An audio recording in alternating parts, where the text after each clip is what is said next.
I've got a front porch that runs the whole length of the house and all the pillars, and once they were gone, I couldn't even tell that they were there. And right now, Indy, get the guaranteed protection of Rhino Shield for 15% off the regular price. Plus, there's more great news. Rhino Shield has partnered with Green Sky Financing to offer affordable monthly payments with 0% interest loans to qualified customers. Well, I've told a lot of people, do the Rhino Shield. It's really a great product, and that would be the way to go. And here's Rhino Shield's Shane Smith. Call me at 888-RHINO-41. That's 888-RHINO-41. Don't paint. Go Rhino. Never paint your house again. Rhino Shield. Go where the pros go. Drexel Interiors. For 1951 cabinetry, visit Drexel's Kitchen and Bath Design Centers at 146th and River Road, North Shadeland, or drexelin.com.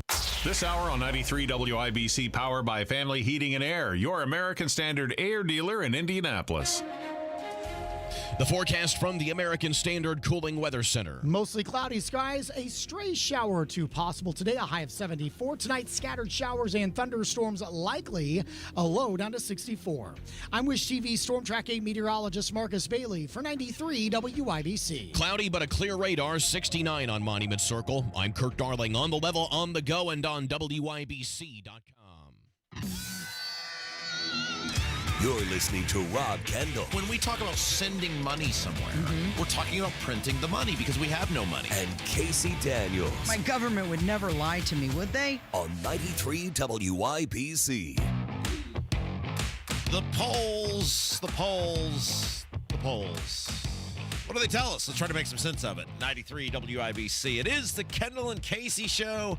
Rob Casey's out today. Our old pal, Jerry Lopez. ND Spanglish on Twitter joins us today. Hello. Hello. Good morning. Day after a Colts win. Oh, my goodness. Boy, I'll tell you what. We'll get to this in a little bit. And I mean this with the utmost sincerity, Jerry. That was the worst played professional football game I've ever seen. I saw it in person yesterday, and I sat next to the worst person I've ever sat next to, bar none, hands down, not even close. And I'm going to need your life advice and the audience's life advice and if I handled the situation properly. Well, we'll get to all of that. But first, the big news obviously now remains the presidential race. And throughout much of the day today, we'll be talking about some of the new numbers that are coming out related to the presidential race. CBS with a new poll out. And what is interesting to me, Jerry, about the polling is not – so CBS poll shows Kamala Harris with a 4-point lead nationally over Donald Trump, 52-48. That's not of any interest to me whatsoever because that's not how we pick a president. What is of interest to me is that every single swing state is within the margin of error, including the grand prize, which is Pennsylvania, which has them tied at 49 apiece. And Trump is winning in some, she is winning in some. And what is interesting to me, Jerry, about this poll is that despite all they've thrown at Trump, despite all I mean, let's face it, it has been a coordinated effort between the Democrat Party and the mainstream national media. Despite all of this, he's still within the margin of error. And if you believe the last two elections are more than a trend, they are reality, which is he scores better on election day than he polls leading into the election, he may still be winning. Yeah, and honestly, like when Trump beat Hillary, I put all polls out the window because he was losing on every single poll and then turned around and ran away with it. So I've come to terms with just find the poll that supports your candidate because there is one out there. All right, so inside of this CBS poll, and again, NBC has a poll out, and we'll get to that in a second. But inside of this poll, and obviously they took a look at the big ones, which are Arizona, Georgia, Michigan, North Carolina, Nevada, Pennsylvania, and Wisconsin. And collectively, and look, Trump is winning in some, she's winning in some, but collectively the average is 51-49.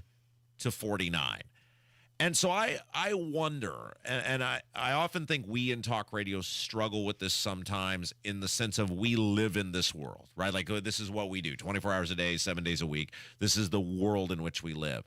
How is the average person viewing this election? Because I freely admit I struggle, and I don't say this as some sort of Trump super fan. People get mad at me all the time for being critical of Trump on this program. But I say this as a person who lives in reality, that I struggle to see how any person could look at Kamala Harris and go, that is exactly, take away the partisans, take away the blue no matter who people.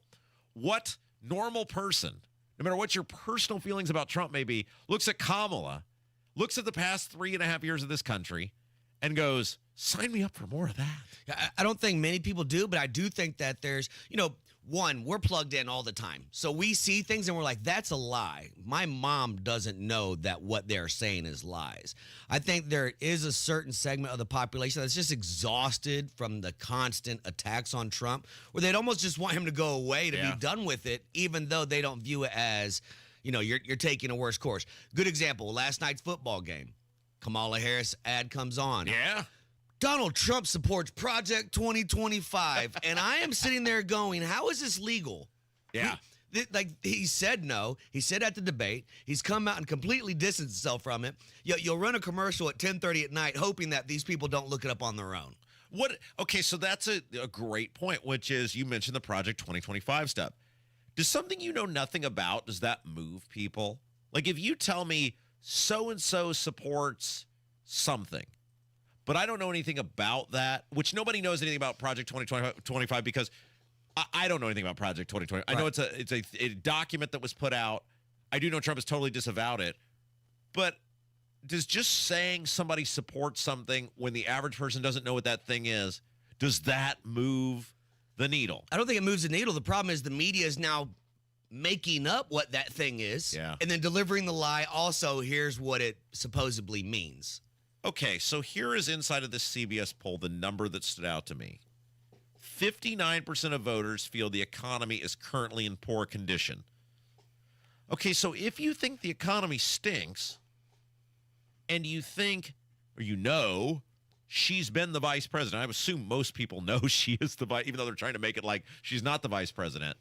How could you possibly vote for somebody who has been a part of a thing that you say is really bad, or is the economy just not the driver that we think it is? Like, I feel like when I see the internals of these polls, that the numbers on the overall numbers do not match the response to the question by question mood of the country. Sure. No, I think the economy has to be number one because it's everything, right? It's your gas, it's your groceries, it's daycare, it's all these different things that you have to get out. We bought food the other day, and I couldn't believe how 2 pitchers of beer, $36, Miller Lights. Wait. It used to be $12. Now they're $16. Yeah. That's a lot. That's crazy. That's a huge difference. That's a big difference. And it's something as little as that. So that's the economy. Bars are raising their prices. The prices come on to us. But I don't want to sit here and say she's the vice president because the guy that we saw debating, there's no way he was in charge. Right? You just hit on an interesting point, though, which is because some people will say, oh, Mr., how pathetic are you that $4 is going to do you in? But then you think about, okay, it's $4 here. Right. And it's $4 here, and that's $8. $8 may not seem like a lot of money, but if it's $8 everywhere, you're diluting the buying power of people, which one means it's less that they can do when they go places, but it's also less places you can go. Right. So it's natural that everybody would be affected by that thing. Yeah, and it's just $8 there, but then you turn around and you go to the grocery store, that's another $70. And then you turn around and you get this, and they're nickel and diming us the whole way. Now, the fascinating thing about all of this is, and I don't know how he does it. I've tried to get it. I don't totally get it. And somebody can say, well, you're just an idiot, and that's fine. You won't be the first. This Nate Silver guy, do you follow him at all? Do you ever look at him? I've heard of him, but I don't really follow him. So he has a website called 538. What is it called? 538, is that right? Whatever the website. What's the electoral college number? Is that right? 538? Yep. Is that? Yeah, right. Because it's 270 to win the presidency. 538 is the name of his website. And he became famous when Obama ran the first time because he with almost 100% accuracy predicted the outcome of the election in 2008. And then he got very close in 2012. And then he sort of became the great soothsayer of the electoral Nostradamus. Right. So everybody started saying, well, this is the guy. Now, he's not been totally accurate. Did he get it right on the last one? Did he have Biden over Trump? Yeah, I think he got that right, but then I think he missed it in 2016. Point is, everybody looks to him as the, head honcho when it comes to picking who's going to win the elections. And he still says, and he's a Democrat, so I think that's important. He still says Trump has a 58% chance of winning the Electoral College. I don't think Trump's going to win the general election. I think Republicans, with all the illegal immigrants that are in this country, there is zero election enforcement in places like New York and California. You have no idea who's voting in those places. That's fair. And With drop boxes, and yeah, that's fair. They're going to run that thing up to where it used to be kind of a good gauge. Obviously, like when that happened with Bush in 2000, everybody was like, I didn't even know this could happen, right? It used to be a good gauge. General election, total numbers were the same as the electoral. I don't think that's ever going to be a thing again with all the mass unaccountable voting, mail-in voting, drop boxes, et cetera, in places like California and New York. I don't think Democrats will ever lose the popular vote ever again. But what matters is the Electoral College, and he is still saying, a Democrat who is most noted for getting Democrats winning elections correct, is still saying, I mean, you're a sports bettor, Spanglish. If someone told you have a 58% chance of your bet hitting, you're feeling pretty good if it's 58-42. People pay for picks that hit at 58%. Yeah, I mean, I'm 12-8 in college football so far this year on the Degenerates Next Door podcast, and I'm feeling pretty good about it. So, Fetterman. So my point on all this is, despite all the Trump's done and the eating the cats and the dogs and the hand-wringing and everything else, Trump still seems to be in an okay position, which is crazy given everything people are throwing at him. Imagine what it'd be pulled at if none of this stuff happened. If there wasn't the courts and the this and the that, he'd be pulling at 70, 80%, something crazy. John Fetterman, senator from Pennsylvania, was asked about, I think this was with The Atlantic. He was doing some sort of sit-down with The Atlantic, and he was asked about Pennsylvania and Trump's place in Pennsylvania, and he claims he thinks that first assassination attempt actually helped him. And Trump has created a special kind of a hold within the corner, and he's remade the party, and he has a special kind of place in Pennsylvania, and I think that only deepened after that first assassination attempt. I don't know if he's right. I don't know if he's wrong. What I do know is that he knows how to win elections in Pennsylvania. I know he's won multiple elections as a lieutenant governor, as a senator. I mean, the guy can't speak. He can't put sentences together, but he can win elections. And if he's saying Trump's got something going on there, then maybe he does have something going on there. Yeah, and if he can't speak and he can't think, then he's primed to be the next president. But it's I don't think it's just that. I think the assassination attempt definitely humanized somebody that we've been portrayed as a monster in the media for years. But not only that, but when you're talking about the blue collar, that's Pennsylvania. So Pennsylvania, West Virginia, those kind of states are really getting hit by these Democratic policies. Inflation's getting them the hardest. All right, let's take a break. Jerry Lopez, Indy Spanglish, in for Casey today. When we come back, etiquette question. I sat next to arguably the biggest sea hag imaginable at that Colts game yesterday, and she was behaving in a way that everyone around her just, you could tell, wanted to chuck her onto midfield and hope there was an actual Colt that would stampede this woman. I'm going to tell you about it and then ask you how I should have handled this. All right? It's Kendall and Casey Show, 93 WIBC. Kendall and Casey. The rhetoric of the left. I mean, this guy was using the exact same words that Biden and Harris have been using. Mm-hmm. The right is not out there shooting at Joe Biden. Kamala Harris calling Donald Trump the biggest threat to America since the Civil War. Many people are saying lone wolf. I'm questioning whether he truly was a lone wolf. Well, and I think many people are. Kendall and Casey, weekdays 9 till noon on 93 WIBC and WIBC.com. Mortgage rates are down and creating more active buyers and sellers. If you've been waiting, now is a great time to sell your home before homes flood the market, driving down prices. Maximize your home sale now with the market expert who delivers maximum money in less time, Mark Deedle. Maybe you want guaranteed no-hassle home sale, but don't want to give up hard-earned equity to do it. Mark Deedle guarantees your home sold at a mutually agreed upon price and deadline, or he will buy it. Listen to what Ray in Indianapolis had to say about working with Mark Deedle. I needed to move in a hurry, so I was out the door into a new home, but left with the big problem of selling my old home with 2 mortgage payments fast approaching. I heard Mark Deedle was the answer, and I heard right. I was ecstatic when Mark sold my home for the price I needed in 2 days on the market. Call the local Indianapolis agent I trust and recommend, and the agent who guarantees your home sold or he'll buy it. Call Mark Deedle at 317-755-4232 for all the details, or go online to markdeedle.com. That's Mark, DIETEL.com. Tell him Rob sent you. When you have a stuffy nose, life can be a bit unpleasant. Some live every day with a stuffy nose, and that can make life downright miserable. I'm Dr. Madan Kandula with Advent, where we are committed to eliminating your nasal breathing problems with simple in-office procedures like balloon sinuplasty, which requires no surgical cuts, little to no downtime, and can have you breathing better in less than 30 minutes. At Advent, we understand your inability to breathe freely limits your quality of life.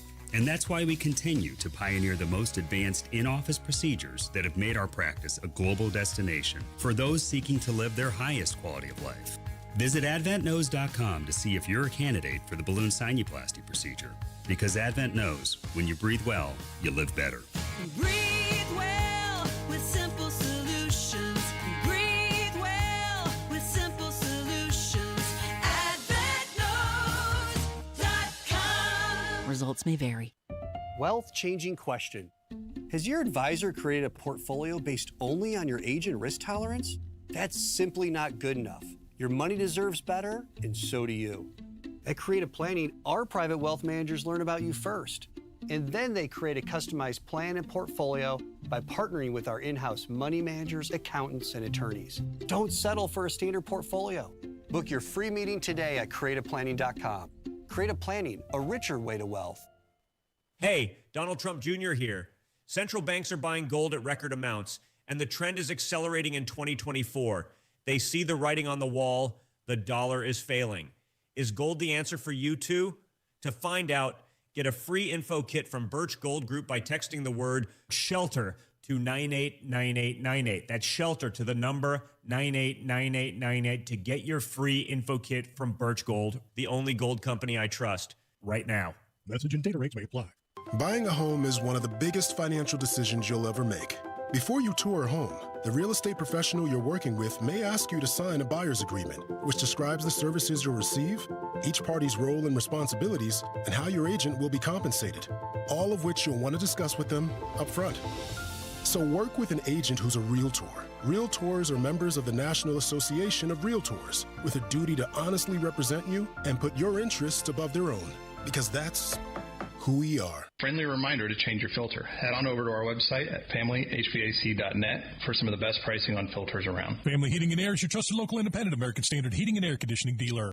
Princess cards she sends me. I sat next to the worst woman imaginable yesterday at the Colts game, and I gotta find out if I handled this correctly. It is the Kendall and Casey show. I'm Rob. Casey's out today. Kev's here. Jerry Lopez, Indy Spanglish in for Casey. By the way, it is Bruce Springsteen's 75th birthday today. So since Casey's here and she can't stop us, we're going to play all Springsteen bumper music all day. Let's do it. I just don't have to listen to her whine or complain. I'm thinking about going through the whole discography in chronological order. Perfect. I love it. That's absolutely phenomenal. So that's what we're going to do today. Okay, so you are a huge Colts fan. You're actually rocking your Colts. That's right. What is that? Is that a zip-up little hoodie? zip-up hoodie, yeah. So I won tickets from work yesterday. Now, I'd won them several weeks ago. So you're not a Colts fan?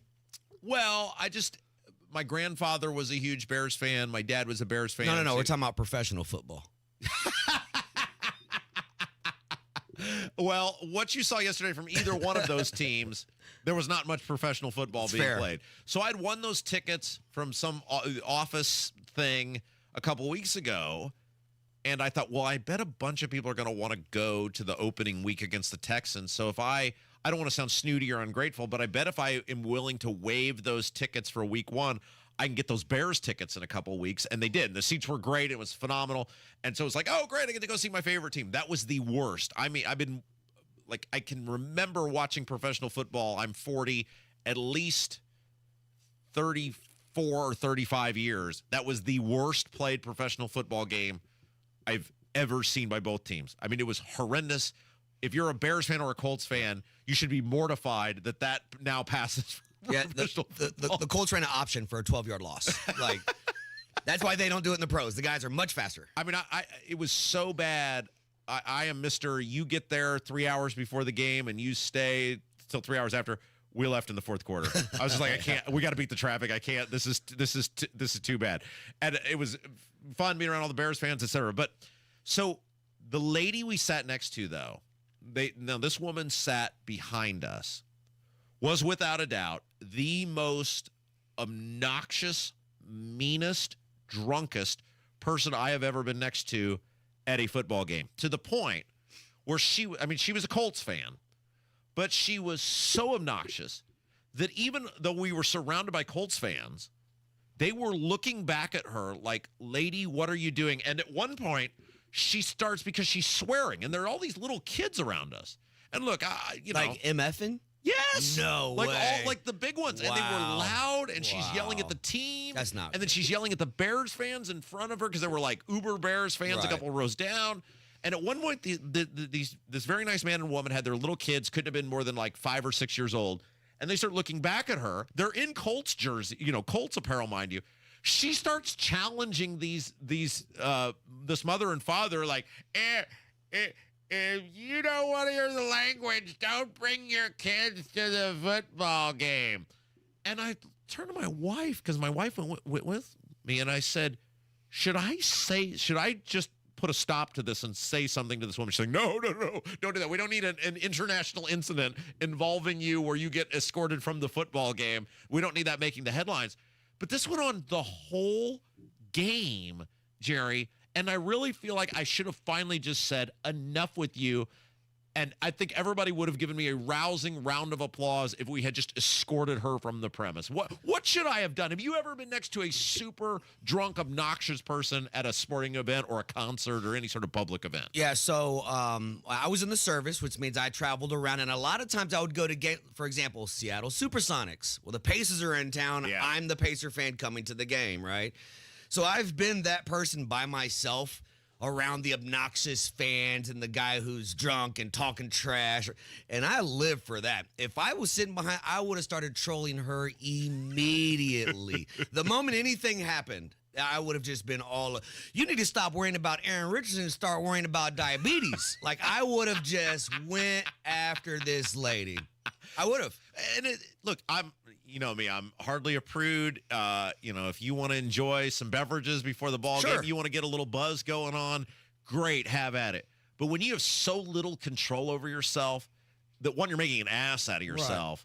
And you can scream and cheer and boo and you suck. I'm for that, but we're not going to drop F-bombs. We're not going to call anybody bees or come on, man. There's little kids around you, and you have so little, and then you feel the Also, you're a grown woman. Yes. I mean, this woman was probably, I don't know, maybe 50 years old. These are 20-year-olds. And that's what my wife kept going. She doesn't realize this is just a game, right? And I said, I don't think she realizes anything at this point. And it was the challenging. I mean, was she by herself or was she with somebody? No, she had people with her. They didn't stop her? I don't think they were quite as inebriated as she was. But wow, I just thought, imagine if you had paid for, fortunately the work was nice enough. They gave me those tickets. I didn't have to pay for them. But those were really good seats, and I know what they were going for online. Right. They strictly forbid us from selling tickets that you've won at work.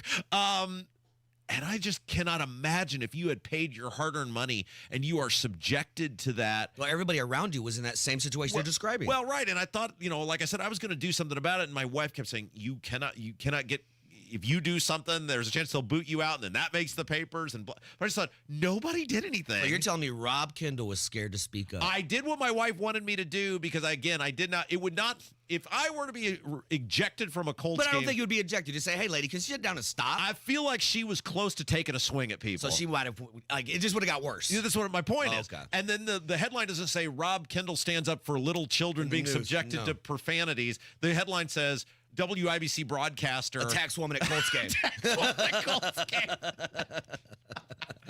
Yeah, that's what I figured you would. It not might have been right, but you know what? I can't sit there and do that. I would go after her. Kurt Darling, you're a sports guy. You ever sat next to someone really obnoxiously drunk at a sporting event? Yeah, myself.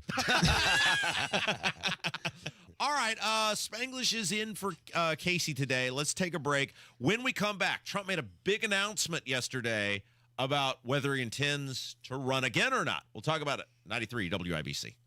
Are you concerned about rising property taxes? My name is Donald Rainwater, Libertarian candidate for governor. My plan would limit your property taxes to 1% of the purchase price of your property. It would never increase, and it would end once you've paid for 7 years. To learn more about my plan to make Indiana government less taxing, go to rainwaterforindiana.com and watch the televised gubernatorial debates this October. My name is Donald Rainwater, and I approve this message, paid for by Rainwater for Indiana. 93 WIBC Mobile News. On the level, on the go. The fighting getting worse. It's cloudy and 69 degrees downtown. I'm Kurt Darling. Here's what's trending at 9:30. Hundreds killed in what is being called an intense airstrike in Lebanon.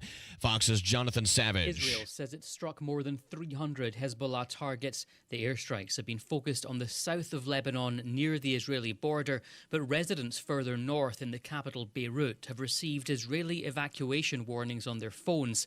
A Lebanese minister calls it psychological war. Hezbollah launched around 150 rockets into Israel over the weekend in what it said was retaliation for Israeli attacks. Jonathan Savage, Fox News. Pope Francis canceling today's audiences due to a mild flu. A statement from the Vatican is calling it a precautionary measure. Beetlejuice is just barely holding on to the top spot at the box office.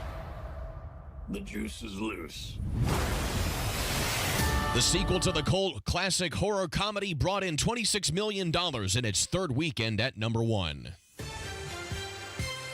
Your opening bell report on 93 WIBC brought to you by Absolute Wealth Management, LLC. Some modest gains to start the week. The Dow was up 50 points at the opening bell to 42,493. The NASDAQ up 41 to 20,069. And the S&P 500 is up 10 to 5,772. I'm Kirk Darling, on the level, on the go, and on WIBC.com. Hey, did you hear what happened at your school last week? Yeah, I don't even know what to think about it. I don't even know it's true anymore. We were raised in church. You know it's true. Yeah, but no one listens to me when I try to speak out about my faith. And when I do, they just treat me like I'm their enemy. I get it. You know what helped me? The Truth Conference. What's the Truth Conference? It's a 2-day conference for teens at Life Church Noblesville. It's October 5th and 6th, and you can check out lifechurchin.com for more information. I like the sound of that. The clock is ticking. Diamonds Direct's ultimate offer is almost over. Until September 30th, you can get 5 years of 0% financing on any purchase. It's the perfect chance for worry-free shopping with no interest and monthly payments customized for you. And now open Sunday, September 29th. Take advantage of this amazing opportunity. From luxury timepieces to engagement rings and more. Don't wait. Spread your payments over 5 years with zero interest on approved credit. Only until September 30th. For details and more, visit diamondsdirect.com. Truck drivers, it's time to drive for a company that values your time. At Midwest Logistics Systems, you'll get home every day and have a predictable Monday through Friday schedule with occasional Saturdays. Plus, you'll enjoy the convenience of driving out and back routes and hauling no-touch, mostly drop-and-hook freight. MLS drivers also earn performance and safety bonuses and have access to a comprehensive benefits package. Explore our selection of local dedicated driving jobs and apply today at MidwestLogisticsSystems.com. David was in big trouble with the IRS. At first, I didn't owe that much, but after this year, it was out of control. Then David called Get a Tax Lawyer. Right away, they were like, oh yeah, looks like you're qualified to say Get a Tax Lawyer went to work. Should have called way sooner. Get a Tax Lawyer has helped thousands like David fight the IRS and get a fresh start. Call 800-745-3070. That's 800-745-3070. Healthcare.gov is here for you when life happens. If you lost your health coverage because of turning 26, going off Medicaid, leaving your job, or moving, you could be eligible to enroll in new coverage now. And if you need to update your coverage because of marriage or having a baby, you could also be eligible. But don't wait. There's a limited time to enroll. Check your eligibility at healthcare.gov today. Life happens. Get covered. Paid for by the U.S. Department of Health and Human Services.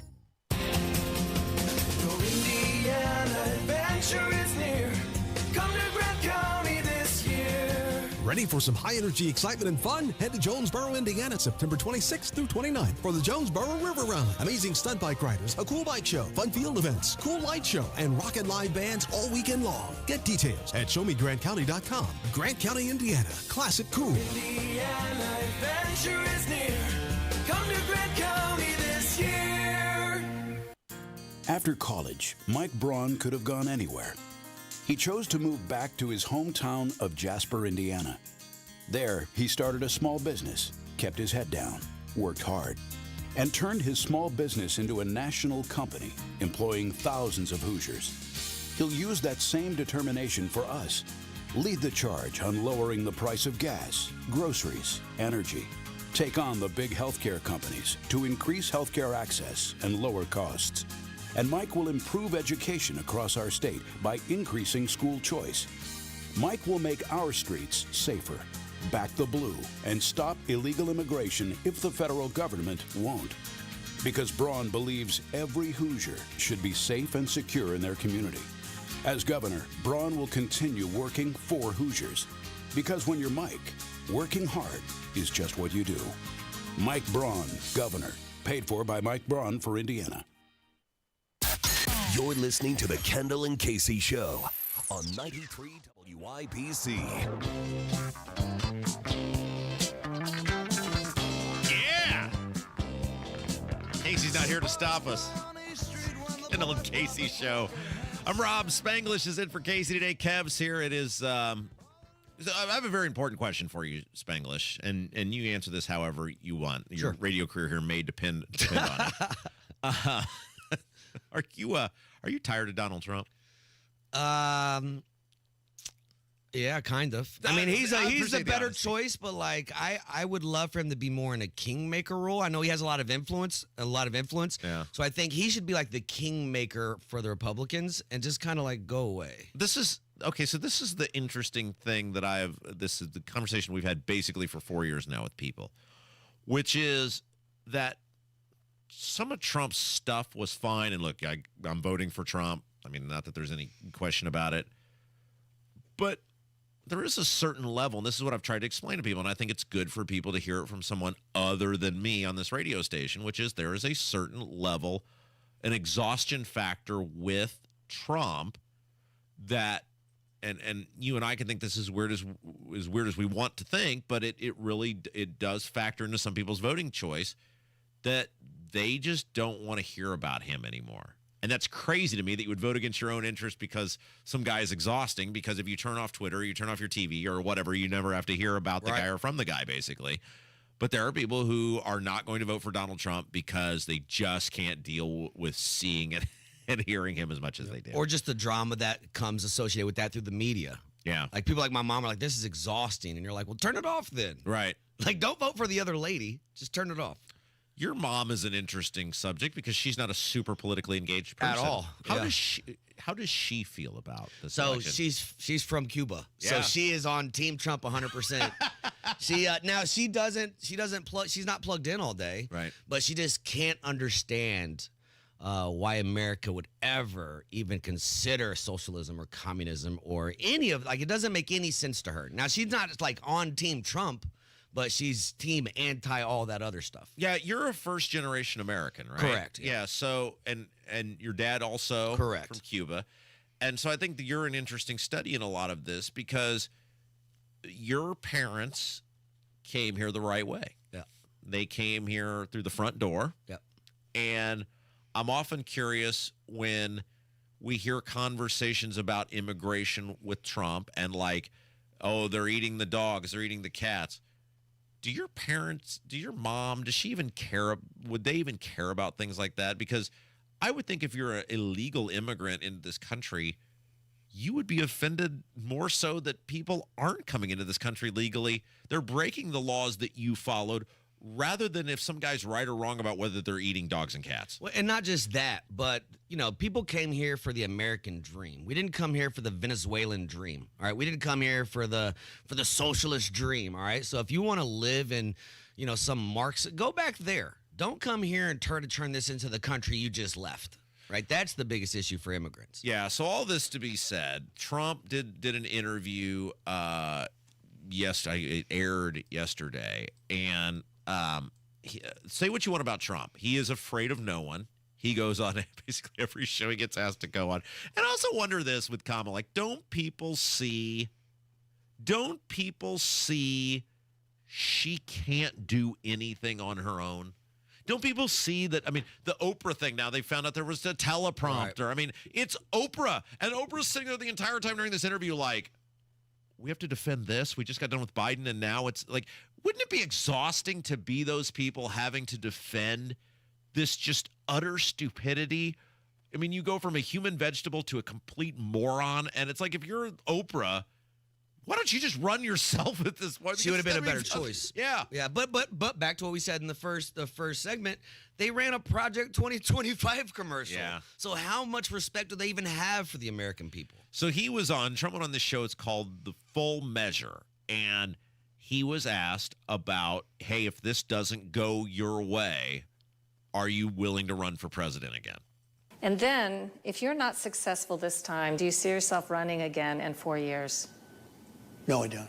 No, I don't. I think that will be it. I don't see that at all. I think that hopefully we're going to be successful.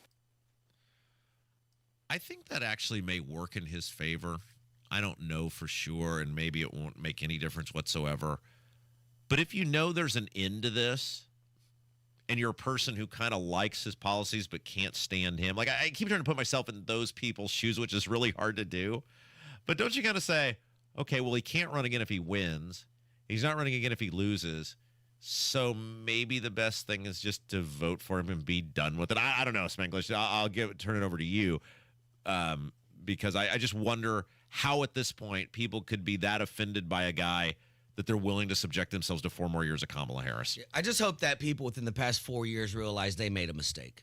Right? They voted with their feelings. They voted with, I don't like the way he talked. And at the end of the day, like, you don't pay for your gas and groceries and feelings. Yeah, you have to pull out your wallet, and it all affects all of us, regardless of party. And if they make the same mistake again, then they only have themselves to blame. But who's next, right? Even if Trump wins, it's only 4 years. Right. Like, what is MAGA going to do next? All right, so he then got asked, and Trump is one of the funniest people alive, and I hope people appreciate from just a sheer entertainment standpoint how good he is at what he does.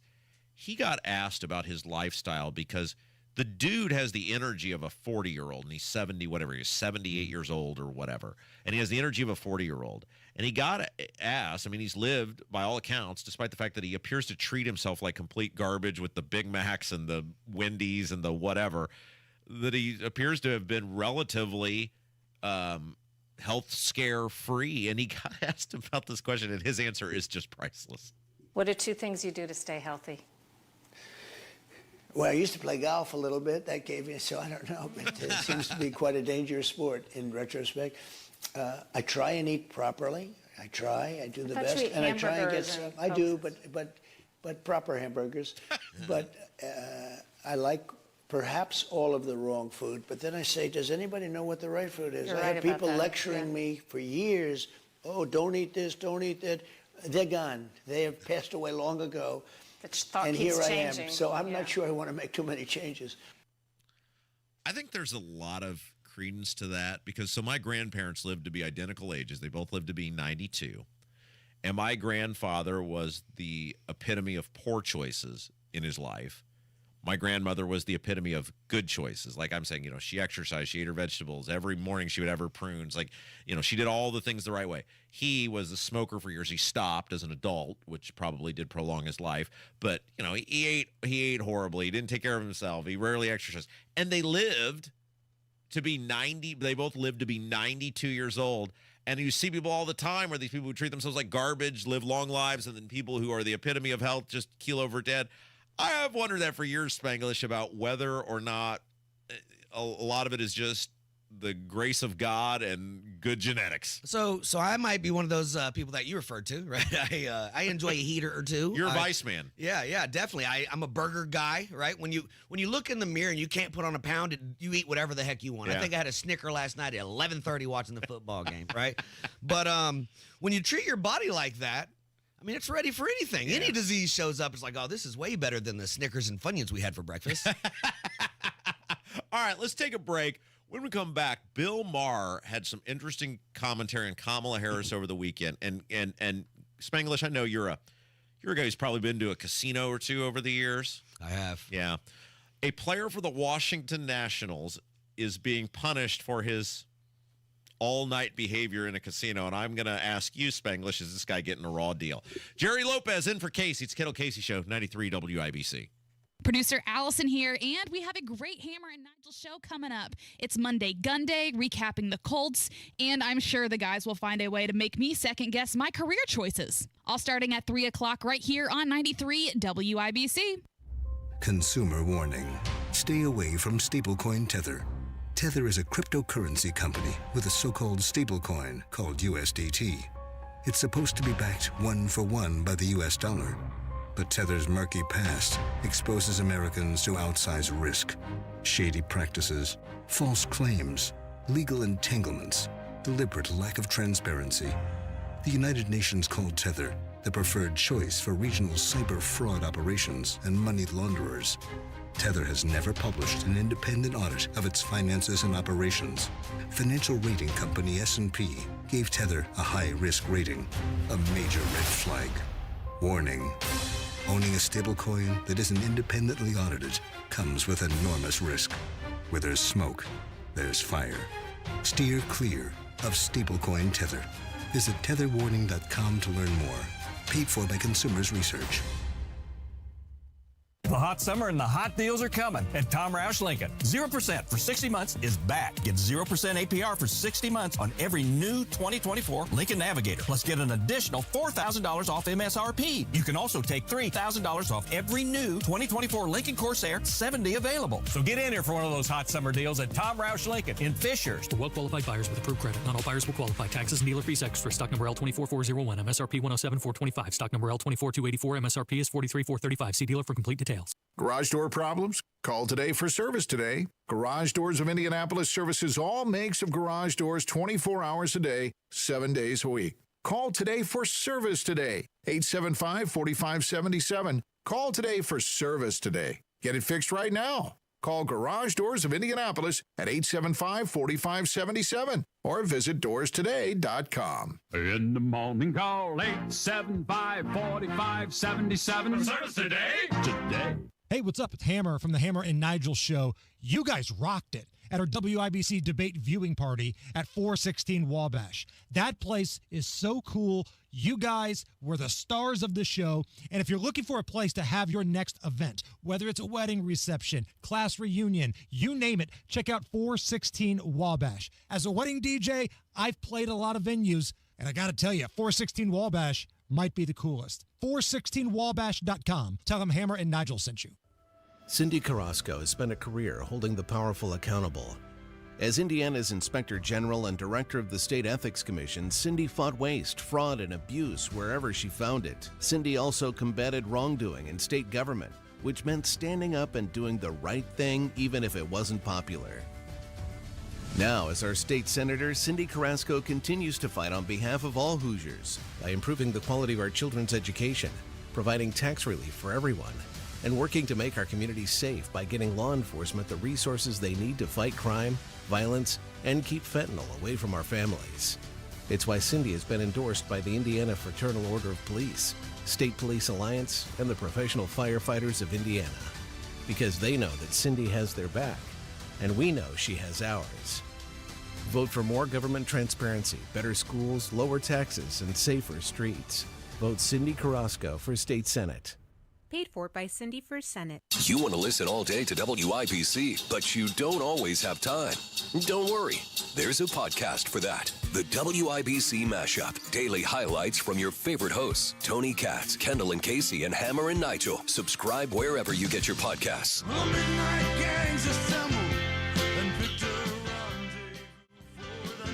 Spanglish, you ever spent an entire night at a casino?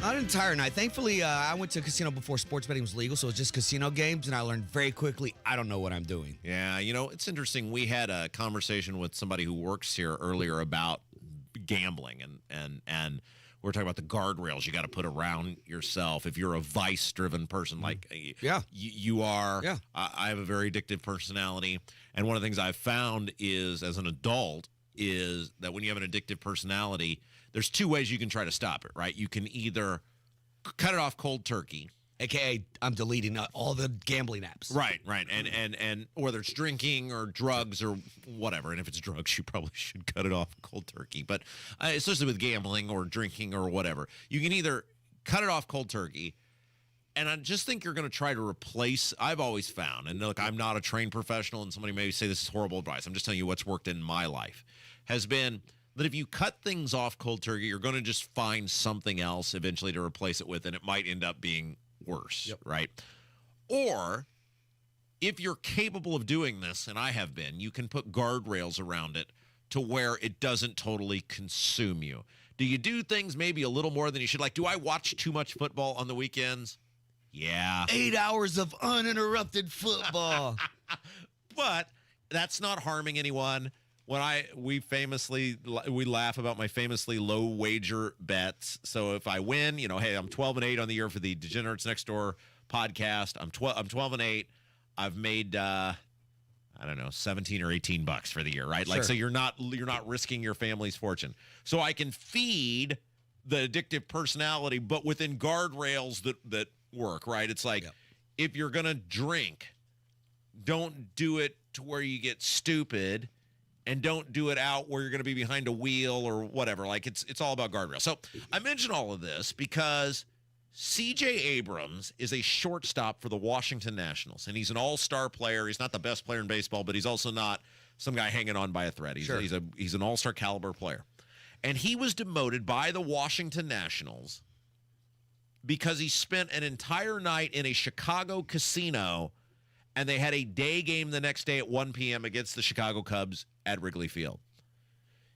Did they handle this properly based on the fact that some of the greatest players of all time, Babe Ruth, Mickey Mantle, to name a few, have famously done very well despite treating themselves like complete crap? Did the Washington Nationals, they sent him down to the minor leagues. Now, the Washington Nationals are not in any pennant contention. They're not a contending team. And that's the part right there. Is that why they did it? It was just a show of force? They didn't really mean it? So, like, you bring up Mickey Mantle and Babe Ruth, but those guys were winners. Yeah. The Yankees were winning. They were going on to do, great things.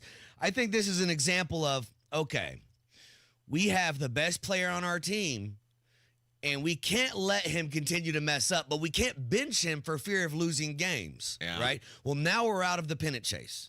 So we can go ahead and bench him now to set a tone for the rest of the team. Yeah. Look, nobody's above this, and we don't lose anything because we're already out of the playoffs. Yeah, and I guess, I would assume that there are some sort of regulations. My favorite thing was people knew it was him. Don't they have curfew? I know football. Well, that's what I'm saying, right? So that's the thing they're going to get him on. Because different people can do different things and perform at different levels. Be who you can afford to be. Well, some people can work on next to no sleep. Like I'm never a person who's required a lot of sleep. I can get 3 hours of sleep and get up and still function at a relatively high level. Some people cannot do that. So this guy still may have been able to function, but I think you're right. There are rules related to when everybody's got to be in, and you got to be able to keep an eye on these people, and they're multi-million-dollar athletes, and you got to protect your investment. And if you're letting this guy, because they caught him, right? There was photos of him, people knew who he was. And they've only won like 60, 70 games all year. And clearly he's not helping. Yeah, you're out partying. We're over here losing games. No. You want to go party, go down there.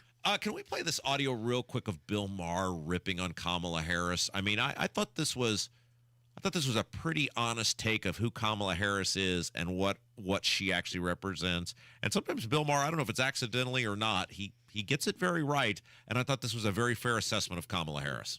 And as a former prosecutor, Kamala was putting criminals in jail back before liberals decided that was a bad thing. That CVS is locking the shaving cream behind plexiglass, Democrats are coming around to her again. Harris would be the first woman president, first black woman president, and first Asian president. But I don't vote for who will be the first. I vote for who will win.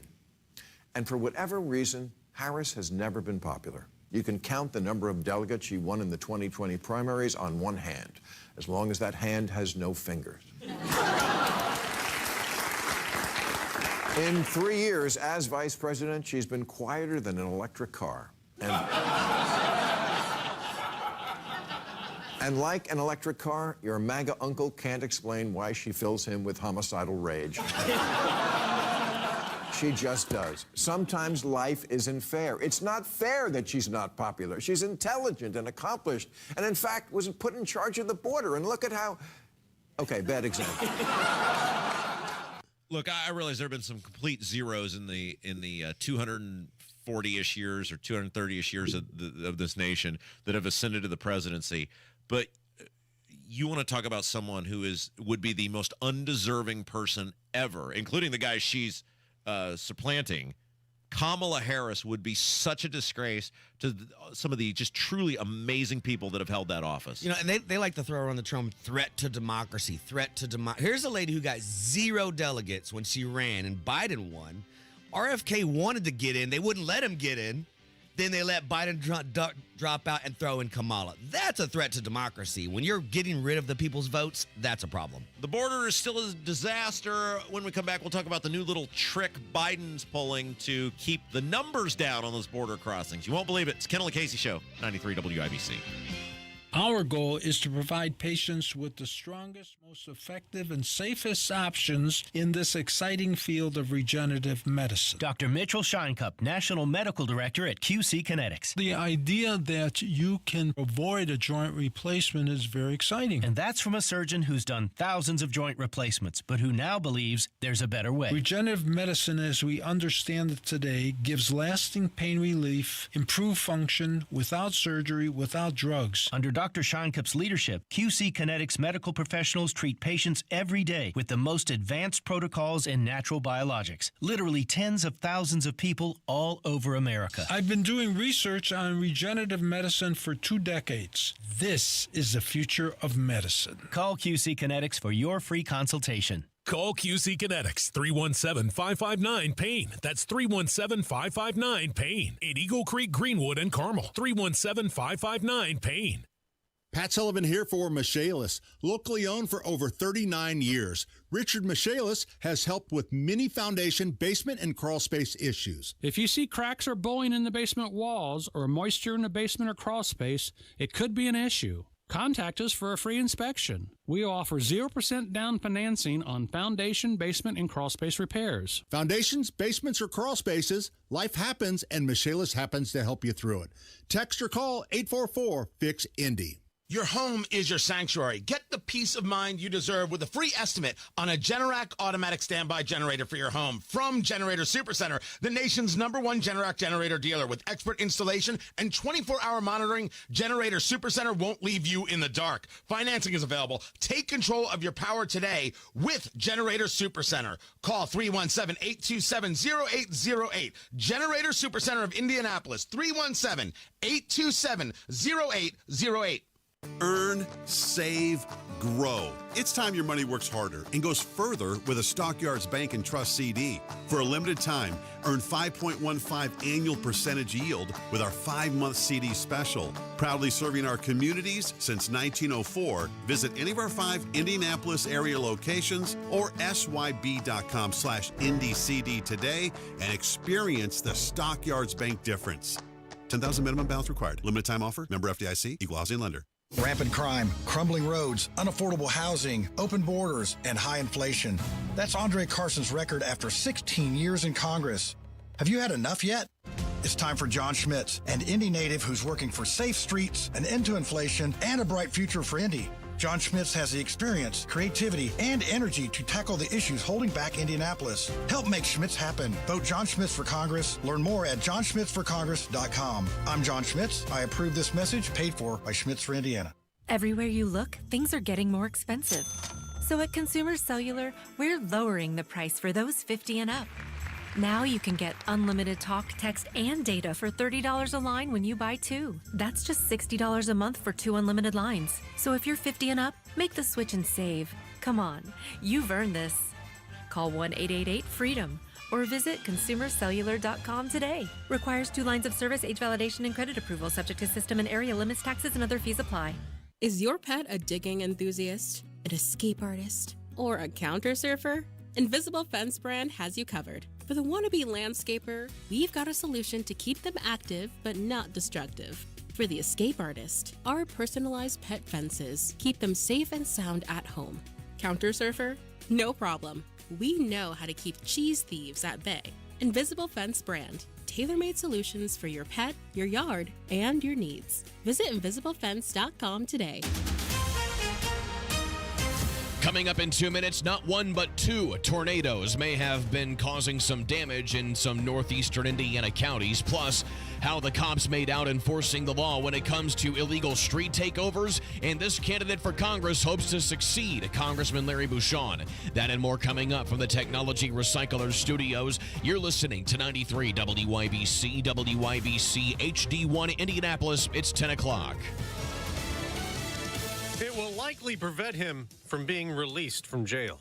I'm Dave Anthony, Fox News. New evidence released by the Justice Department about the suspect in the second Trump assassination attempt. Right before Ryan Ruth's bond hearing this morning, he's so far only charged with 2 gun crimes. They found 2 additional license plates, 6 cell phones, and documents, including a handwritten list of dates in August through October of this year, 2024, and venues of where the former president would be. We've also learned a friend of Ruth's told the FBI he dropped off a box before the attempt that included a letter in case he did not succeed. Addressed to the world, said, quote, "This was an assassination attempt on Donald Trump, but I failed you. I tried my best and gave it all the gumption I could muster," end quote. He also offered thousands of dollars to finish the job. Fox's Dana Marie McNichol outside the federal court in West Palm Beach, where the hearing will be. The attempt was thwarted at a golf course 8 days ago. Today, former President Trump will rally in Pennsylvania after getting a boost in polls in 3 other toss-up states. Former President Trump has the advantage in critical Sunbelt states in a New York Times Siena College poll. The survey gives the former president a 5-point lead in Arizona, 50-45 over Vice President Kamala Harris. He is favored by smaller margins in both Georgia and North Carolina. Fox's Jared Halpern. Another poll, though, from NBC gives Harris a 5-point lead nationally. Israel keeps bombarding southern Lebanon with airstrikes, more than 300 of them today, targeting Hezbollah militants and weapons. Now, Hezbollah has been launching rockets across the border, and Israel's urging residents in Lebanese villages to immediately move out of harm's way for their own safety. Israeli Defense Forces Rear Admiral Daniel Hagari. Thousands of people in Lebanon have heeded the warnings, causing traffic jams there. America's listening to Fox News. 93 WIBC Mobile News. On the level, on the go.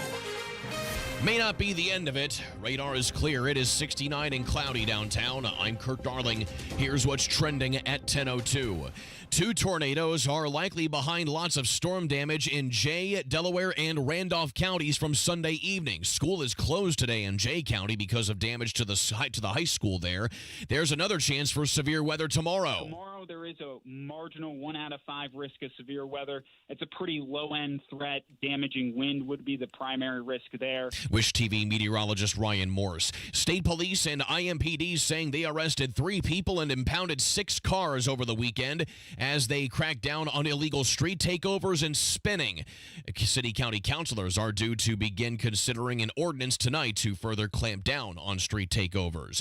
He was fatally shot in August. Donnie Burgess reports on the murder of Michael Edwards, and it may have been solved. Edwards was found by Indy Metro Police in a car August 29th near West Montgomery Park. He later died from his injuries. Police didn't provide much detail on the detective work that followed, but it resulted in the arrest of Thomas Mason Jr. He was cuffed in the same area in which Edwards was found weeks earlier. Mason was charged with murder, but the Marion County Prosecutor's Office will make the final call on the charge.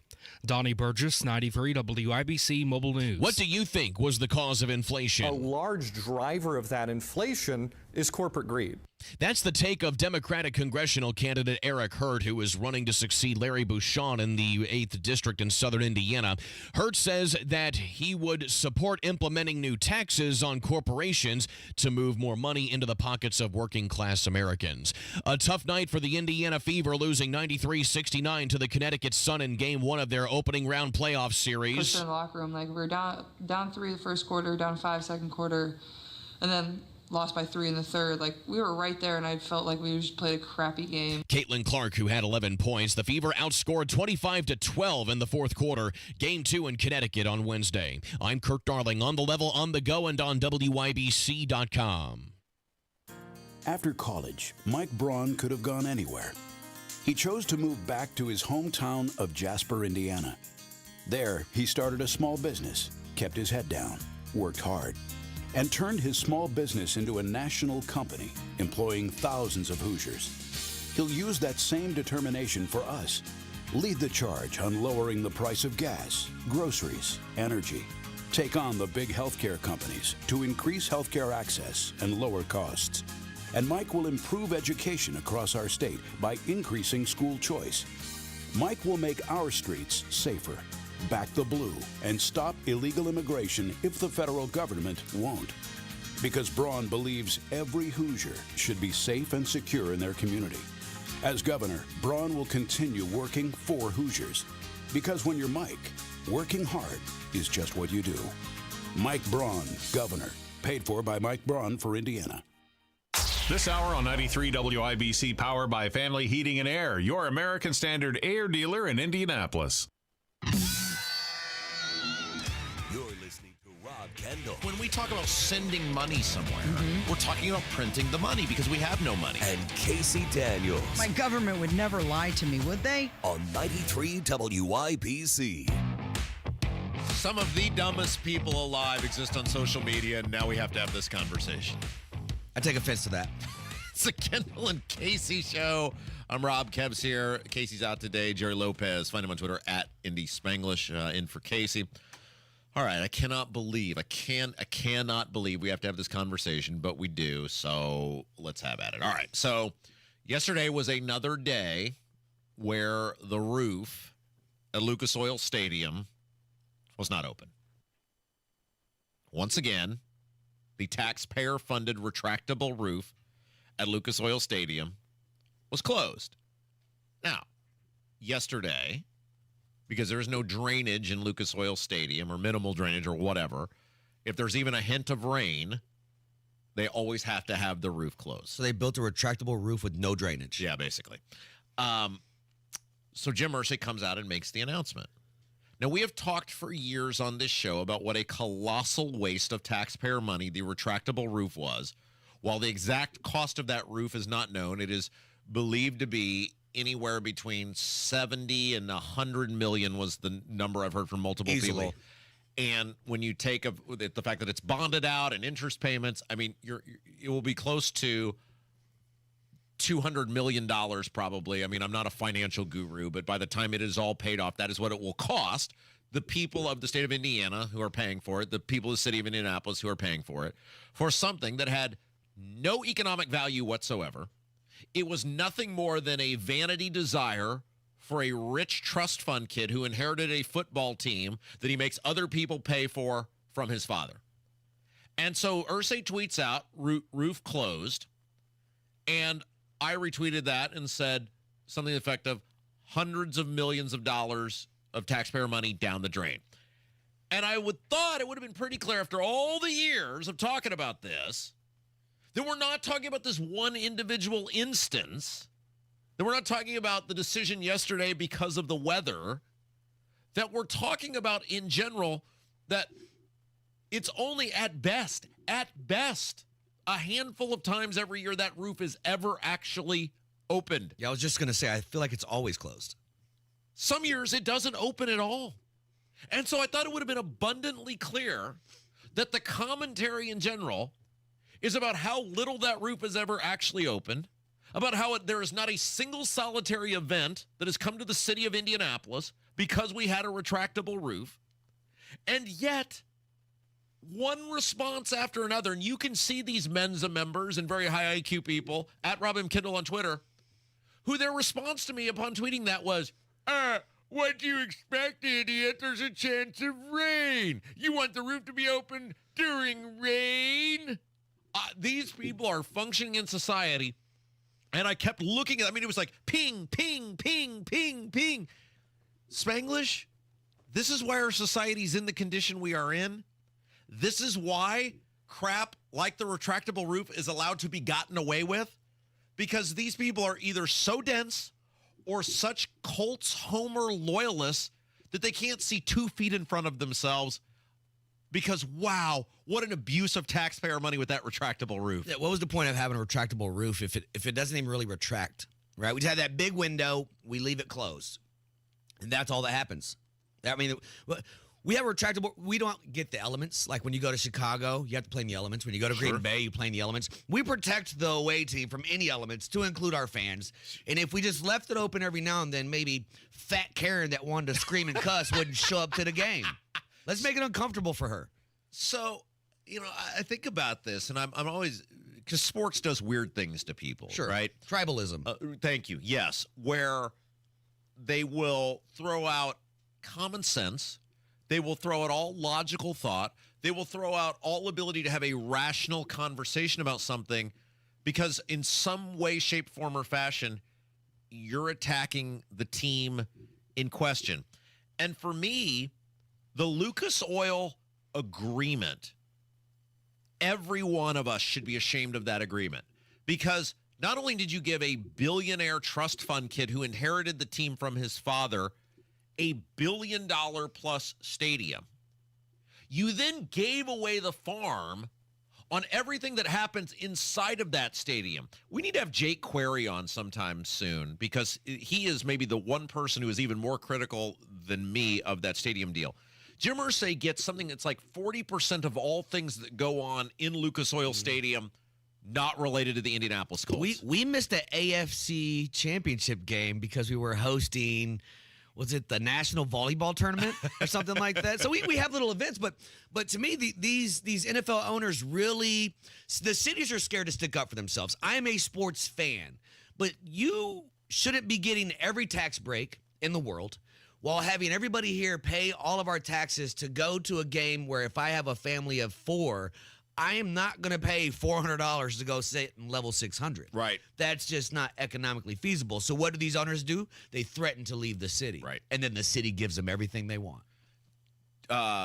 Jim Irsay had a taxpayer-funded stadium in the RCA Dome. Mm-hmm. That wasn't good enough for him. You're right, Spanglish. He held the city hostage. These pathetically weak lawmakers in the General Assembly, coupled with Bart Peterson being a complete buffoon, the mayor of Indianapolis at the time, and Mitch Daniels doing some really shameful political shenanigans, trapping Peterson to ensure that Peterson didn't run against him for governor for his reelection campaign, led to an egregious abuse of the taxpayers. That stadium itself and the giveaway to Jim Irsay, because if the whole premise was, well, we have to do this stadium to keep the Colts and it'll be an economic driver. Okay, I reject that. Poor and middle-class people should be giving a billionaire free stuff. But if we accept that, then why did he get such a huge percentage of everything that goes on in Lucas Oil Stadium not related to the Colts? Right. Should go back to the city. Absolutely. Why is there a retractable roof that has not done one single solitary thing for economic development in this city? I mean, it seems pretty easy, right, Rob? Look, we're going to have the taxpayer put up 37% of the money. So because of that, we're going to pull out 37% of the profits that come from things outside of football. Yeah, it is just unbelievable to me, the fact that when you mention these things, like it's pointing out how absurd it is that there are 8 or 9 home games every year, right? 1 or 2 preseason games. So let's say there's an average of 10 events at Lucas Oil Stadium a year. If that roof opens twice a year, was that really a good use of, let's say by the time the bond is paid on what that cost to have that thing, let's split the difference. Let's say it's $150 million. Was that a good use of $150 million of taxpayer money? Couldn't that money have been spent somewhere much better, like, I don't know, police or roads or sidewalks? I mean, it is amazing to me when you make what it seems to be a pretty clear statement, which is an indictment of the whole thing, that yes, it was raining, and yes, you wouldn't have the roof open because of that, but it just points out the absurdity of having the retractable roof and what it costs to pay for it. And we're talking football. We're not talking about baseball. It's raining at a football game. That kind of goes hand in hand. I wonder how many events it is open for. If there's things that happen in the summer that we just don't know about because we're not in that circle that it's open for, but probably none, right? The retractable roof was for football. Yeah, I mean, like, I don't know. Like, okay, so Taylor Swift is coming in November. Is it open roof? It seems pretty unlikely that in November you would have open roof. But even if it is, or is the theory Taylor Swift came here, wasn't going to have these 3 concerts if we didn't have a retractable roof? Right. It is the willingness, and this happens the tribalism. You said it best. And other cities will give it to Irsay. Right. It is the tribalism of excusing anything if it's the thing that I like. And people do it in this pocket over here. And then people do it in this pocket over here. And then people do it in this pocket over here. And this is how you end up as a society, $35 trillion in debt. Because everybody's against your thing, but everybody wants their thing.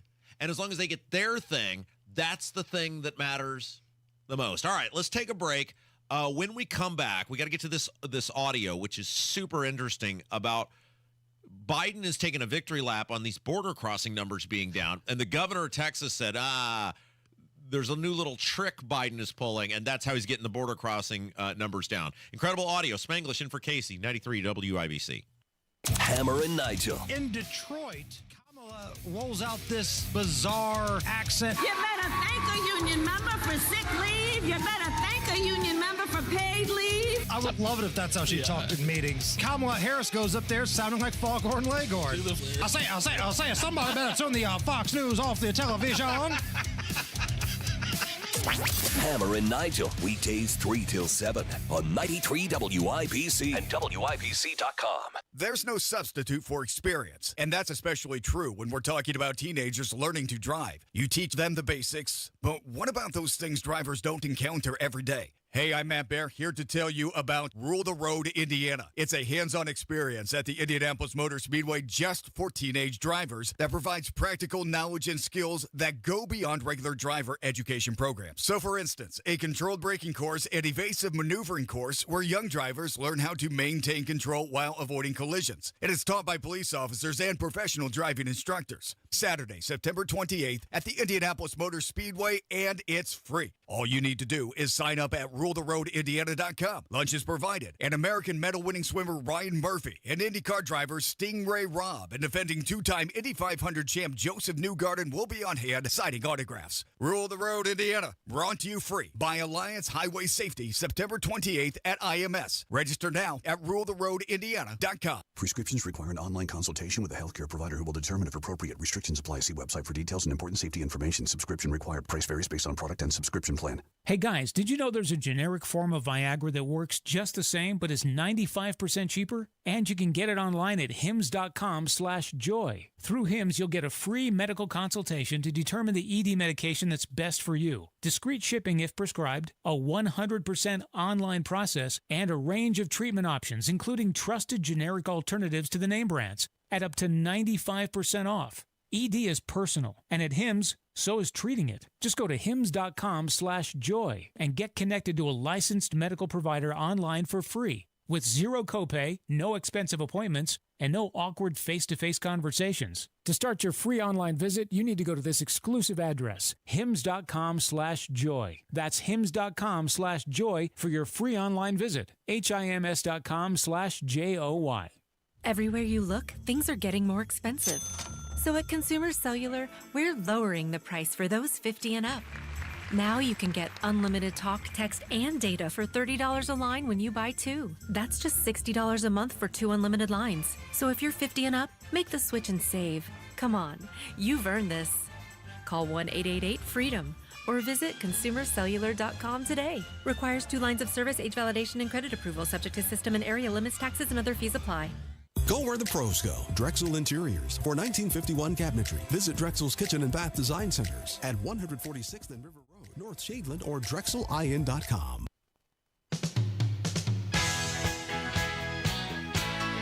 You will not believe the trick Biden's pulling to get those border numbers down. It's Kendall and Casey show. I'm Rob. Let it go, Kev. Let it go. Terry Lopez in for Casey today. It's Bruce Springsteen's 75th birthday. Lopez. And since Casey's not here to stop me, we're just doing all Springsteen bumper music. And Kev, being the masterful little so-and-so that he is, he's going in chronological order today on the bumper music. A little Easter egg there. Yeah, I'm like a DJ So here. if you missed hour 1, I'm sorry. From greetings from Asbury Park through Born to Run, you've just missed that. DJ Sneaky Cat. You've just missed that portion of the catalog. However, here in hour 2, I think you're going to get Darkness. You're going to get The River. You're going to get Nebraska. Yeah, we're on the river right now. The next one will be Nebraska. All right, we got to talk about this thing that that Biden's doing. So Biden's touting, hey, I did this executive order, illegal border crossings are down. Look at me, look at me. And so the obvious question, Spanglish, would be, why didn't you do this 3.5 years ago, right? If it works, which it does work, why didn't you do this 3.5 years ago? Yeah, because it's not down. No, and the answer is they don't really want. They really don't want illegal border crossings down. Democrats are wholly invested in mass illegal immigration. And Greg Abbott, who's the governor of Texas, was on Fox News, and he told Maria Bartoloma, is that how you say her name? Yeah, he told her this little trick Biden's pulling, which is now they're just literally flying illegal immigrants into the country so they don't get them at the border. Yeah, and they're boasting about the fact that the numbers are down from the highs. I mean, at the highs, what we were talking about, 8,000 people a day coming through the border there in Texas. But those numbers are down. What we don't talk about is the fact that oftentimes they're down because this administration has decided to start flying them in, right? They're putting them on planes, flying them to swing states across the country. Well, you are true, but let's be clear about something else. So they're claiming that the numbers are down because of Biden's executive order in June. The reality is, because of action that Texas took, they began going down last year. Right. Because Texas represents 2/3 of the border, because we reduced illegal immigration by about 85% in the state of Texas, of course, the border numbers are going to be down. But you mentioned something else that not enough Americans know, and that is another reason why the crossings at the border are down is because Biden is flying them across the border and then moving them to cities across the entire United States. Extraordinary. Simply extraordinary. That's unbelievable. I mean, it's totally believable, but I mean, like, it's the same administration. It's the same administration, though, that tell you crime is down, but they don't tell you 25% of precincts aren't even reporting crime, to include L.A., Miami, New York. Of course crime is down. You're not even putting all the numbers in there. Just simply unbelievable. So Trump was in North Carolina over the weekend. He had a big rally, and he actually talked he talked about calm on the border, and then he talked about Biden falling asleep in public. Everyone knows that Kamala Harris cannot explain how she would make your life better because it's really her policies that have destroyed this country in the last 3 years. She was the border czar.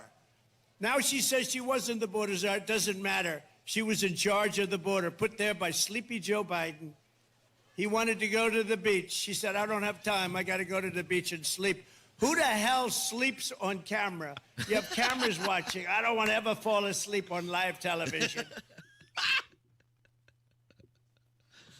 It's a good question, right? I mean, if you're the president, you know the cameras are going to be on you. You know, you'd think you'd at least like try to stay awake. He is trying, Rob.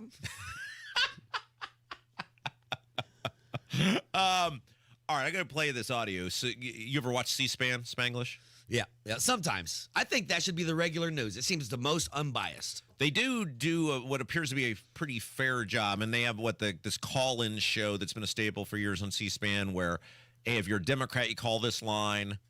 If you're a Republican, you call this line. If you're an independent, you call this line. And then we just kind of ping-pong around amongst the people, and we'll take your thoughts. And there was a Democrat turn on C-SPAN, and this woman who was hosting the show got taken totally by surprise because this Democrat talks about why he's voting for Donald Trump. Roger in Kansas on the line for Democrats. Good morning, Roger. Yes, I have where my main issue, I'm going to close my eyes, and then I'm going to vote for closed borders. I'm going to vote for less taxes. I'm going to vote for more reasonable energy costs. And if you vote, close your eyes and vote that way, it's a pretty simple choice because both candidates have a history. So you just vote on that, and I don't have to tell you who I'm voting for. How many of him do you think are out there? A lot. So I tell people when Trump first ran for president, if you said you supported Donald Trump, you got called a racist, a bigot, a trans. They called you every name in the book. That was my favorite part of supporting Trump in 2016. If you wore the hat, somebody could punch you in your face, and they might even say, well, why'd you wear the hat? Yeah. Right? So what happened after that is white Trump supporters stopped talking about politics because they didn't want the blowback. We even had people going out to call your HR company to take your tweet. So now people just don't say anything. I think there's a lot of people like this who are just quiet and they're just going to show up and vote because they don't want to hear it. That's what the election's really going to come down to. And you start reading these articles and you can kind of start parsing through which is, and I think The Hill had an article about this today, that the Democrats have no idea what the actual Trump number is, and that really worries them because they know. I think Kamala Harris legitimately is winning in the polls, like the national polls. Like I think that's a fair assessment. Now, there's some of these polls that have got her up 7-8 points. I don't think it's that. I think she probably legitimately, though, on the other end of the phone, is winning the national election. But these Democrats have no idea how many of this guy are out there, and the guy, like you said, who isn't going to take the call, isn't going to tell anybody, and is going to go quietly do the thing. And pollsters have said this, that it's almost impossible to poll when Trump runs because there are so many guys like this out there. Yep. People just don't want to deal with the blowback for saying they're supporting this guy because of the past 6 years you've been called a certain name because you want close borders. Why does that bother people? Why do names? See, I struggle with this, and I had this conversation last night with somebody. We're going to get into a conversation about some of these on-demand abortion lunatics a little bit later. I struggle with this because I'm totally immune to it.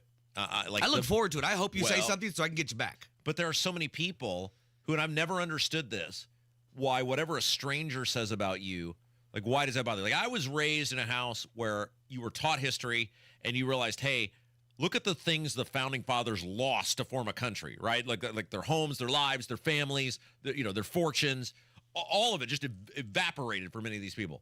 What, somebody's going to bark back at you because of your political opinion? That doesn't seem like all that big. But there are some people, Spangles, a lot of people who they don't want to deal with any of it. They tune themselves out. Like they shut themselves down because they don't want to deal with the brushback. And I do wonder why so many people are wired to care what other people who they don't know in most cases think about them. I mean, that's human nature, though, right? Look at how many times you put something out on Twitter, and it's like, you follow me. Yeah. You don't have to follow me. Right. But I'm leaving you. I can't believe you said... Stop. Just stop, right? All right, we got so many good voicemails. When we come back, we'll get into them. Kurt Darling's next with the news. Spanglish in for Casey, 93 WIBC. Christine said, I highly recommend this company. They did my garage floor and I absolutely love it. I'm planning on having them do my patio in the spring. Don't wait. Call them today, 317-751-9070. That's the number for Galaxy Concrete Coating. They can turn any concrete surface into a much better space. Find them online, galaxyconcretecoatings.com, or call them 317-751-9070. It's Terry Stacy, a customer of Premier Deck Coating, and they've changed our life when it comes to saving us time and money, preparing and protecting our deck year after year. Premier Deck Coating is the ultimate deck protection, sister company of Rhino Shield, locally owned. Right now, we've got black walnuts that fall from the trees that normally used to stain the deck, but no more now that we have Premier Deck Coating. It has completely transformed our deck with their special formulated product, and it's backed by a 10-year warranty. They came in, they sanded all the walking surfaces, they repaired the damaged boards, and then they applied their Protect Deck and Railing coating, and that repels mold and moisture, and it resists scratches, and it keeps our deck looking great for years to come. They can also do fences and pergolas, too. And listen to this. Right now, they're able to offer affordable monthly payments with 0% interest loans and no payments until next year to qualified customers. Premier Deck Coating, the ultimate deck protection. We love what they were able to do for us. For a free quote, visit premierdeckcoating.com. Cindy Carrasco has spent a career holding the powerful accountable. As Indiana's Inspector General and Director of the State Ethics Commission, Cindy fought waste, fraud, and abuse wherever she found it. Cindy also combated wrongdoing in state government, which meant standing up and doing the right thing even if it wasn't popular. Now, as our state senator, Cindy Carrasco continues to fight on behalf of all Hoosiers by improving the quality of our children's education, providing tax relief for everyone, and working to make our communities safe by getting law enforcement the resources they need to fight crime, violence, and keep fentanyl away from our families. It's why Cindy has been endorsed by the Indiana Fraternal Order of Police, State Police Alliance, and the Professional Firefighters of Indiana. because they know that Cindy has their back, and we know she has ours. Vote for more government transparency, better schools, lower taxes, and safer streets. Vote Cindy Carrasco for State Senate. Paid for by Cindy for Senate. 93 WIBC Mobile News. On the level, on the go. Will he stay in jail? It's 70 degrees and cloudy downtown. I'm Kurt Darling. Here's what's trending at 10:30. The man investigators say wanted to shoot former President Trump on a Florida golf course had a detention hearing this morning. Ryan Routh has been charged with possession of a firearm by a convicted felon, among other things. Prosecutors are expecting to argue that Routh should be held in custody while awaiting trial. President Biden continuing conversations with Middle Eastern countries, hoping for a ceasefire soon in the fighting between Israel and terror groups. Fox's Jared Halpern. The leader of the United Arab Emirates is the first president of that country to visit the White House as Israeli strikes against Hezbollah targets in Lebanon expand. We're going to do everything we can to keep a wider war from breaking out, and we're still pushing hard. President Biden's team remains engaged in what they describe as intense diplomacy to ease tensions and continue trying to secure a long-stalled hostage deal and ceasefire in Gaza, where Israel continues operations against Hamas. At the White House, Jared Halpern, Fox News. I'm Kurt Darling, on the level, on the go, and on WIBC.com. Sweet chocolate reward. Sweet chocolate reward. This is not just the sound of someone picking up a sweet treat at Walgreens. This is the sound of someone picking up a sweet treat right after receiving all their vaccines in one trip. This is the sound of treating yourself, because you protected yourself. Stop by or schedule both your flu and COVID-19 vaccines today and grab yourself a sweet treat while you're at it. Vaccine subject to availability. State, age, and health-related restrictions may apply. Research shows smoking costs Indiana businesses $3.1 billion every year. It also shows that an extra $2 per pack tax on cigarettes would drastically reduce smoking, which could save lives, create jobs, and infuse the state of Indiana with hundreds of millions of dollars annually. Read the reports from the Richard M. Fairbanks Foundation at thepriceofsmoking.org and see for yourself how an extra $2 per pack tax on cigarettes can have a positive impact on Hoosiers.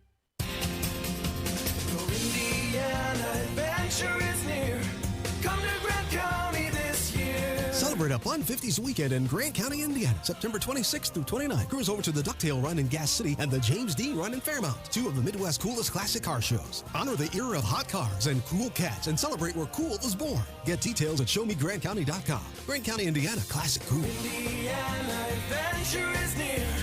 Come to Grant County this year. Heating and air conditioning can be the largest investment you make in your home. Here at Family, we pride ourselves in offering many flexible options. Family Heating and Air is your trusted local independent American Standard heating and air conditioning dealer. You're listening to the Kendall and Casey Show on 93 WIBC. It's time to hear from you. Kendall and Casey present Voicemails.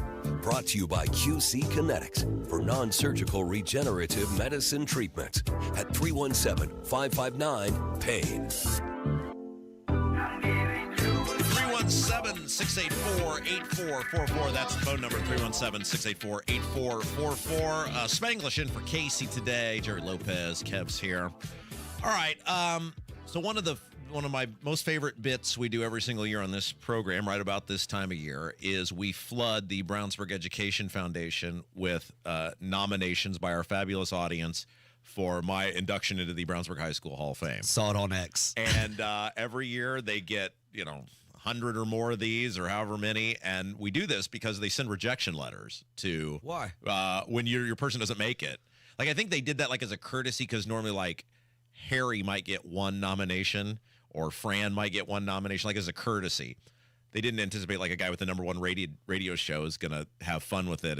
And so every year they send out rejection letters to all of our listeners who have nominated me because they hate me so much. And we've turned that into a fun bit. Now, we said, look, there's a new superintendent at Brownsburg this year, and might be an opportunity for them to turn the corner on old feelings and bygones be bygones. And I can't think of a better way to bring everybody together than for them to finally just accept the public outcry Spanglish to put me in the Brownsburg High School Hall of Fame. And one of our fabulous listeners is a delivery guy, and he got a very ringing endorsement for this from a very high-profile Brownsburg Community School Corporation employee the other day that I think should really just put this thing over the top. Hey, good morning, Rob. Morning, Casey. Hey, Casey, I just want to say you and the dude, you guys are awesome when you're together when in Rob's absence. So that's awesome. Hey, Rob, I was in your beloved, beautiful Brownsburg. Had a delivery at one of the schools there, and you might know this guy, Brett DeGay. He's retired now, but he does special projects for Brownsburg schools. And, man, he had nothing but great things to say about you. He was talking about you like you were the GOAT of Brownsburg. So he was very fond of you, and apparently you did a lot of things for Brownsburg, being in the journalism program and whatnot, all the things you did through your high school years. So I just thought I'd share that with you. Talk to you later. Bye. So Brett DeGay was the longtime principal at Brownsburg High School. Oh, assistant principal before that. It's got to count for something. Great guy. Very, very nice. And so I think now I should get signs that say endorsed by former high school principal Brett DeGay. You need shirts to say the go to Brownsburg. The go to Brownsburg. That's what you need. Shirts to say the go to Brownsburg. All right. We'll look forward to those rejection letters coming here in a few short weeks. All right. Another call. Somebody made a great point about all the free stuff we give the illegal immigrants. Hello. I was listening to the comments about the veterans today. I'd like to thank all veterans listening. Thank you for your service. We would not be where we are without you.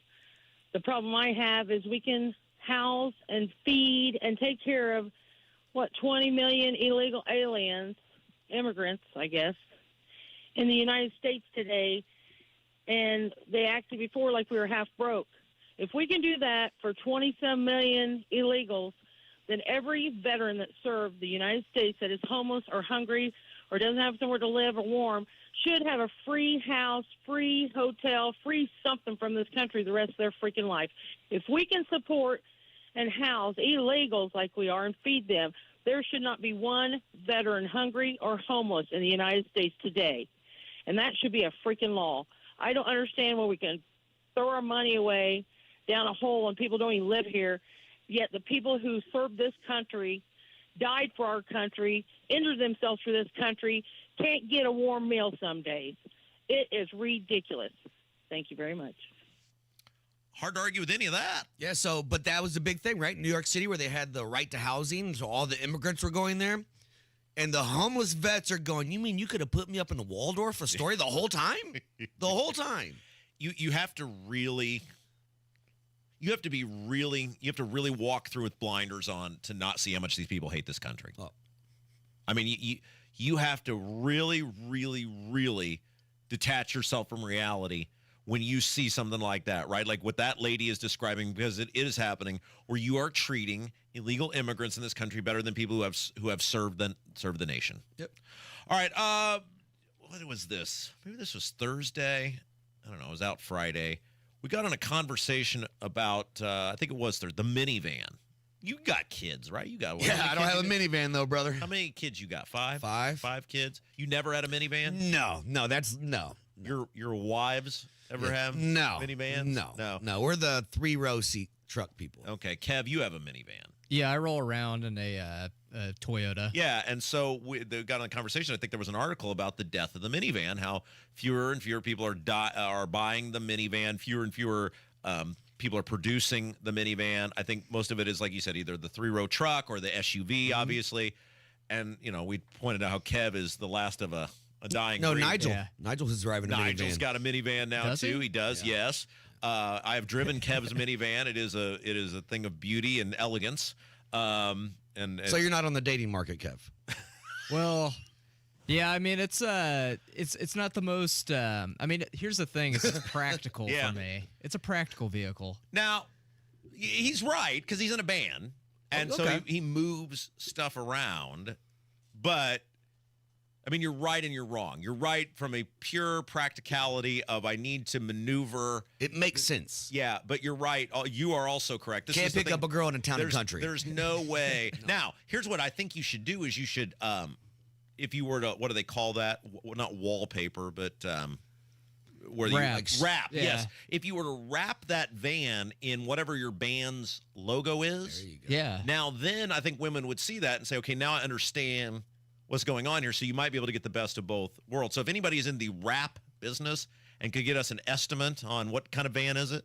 It's a Toyota Sienna. Toyota Sienna. Maybe you could just help Kev out, and Kev will hang out with you for fun or You whatever. can be his roadie. Let us know what it would cost to wrap a Toyota Sienna. Toyota Sienna. Yeah, it could be like an endorsement. 317-684-8444. We'd be very curious to know that. All right, our old pal, Southside Tom, loves the minivan, and he has some incredible minivan memories.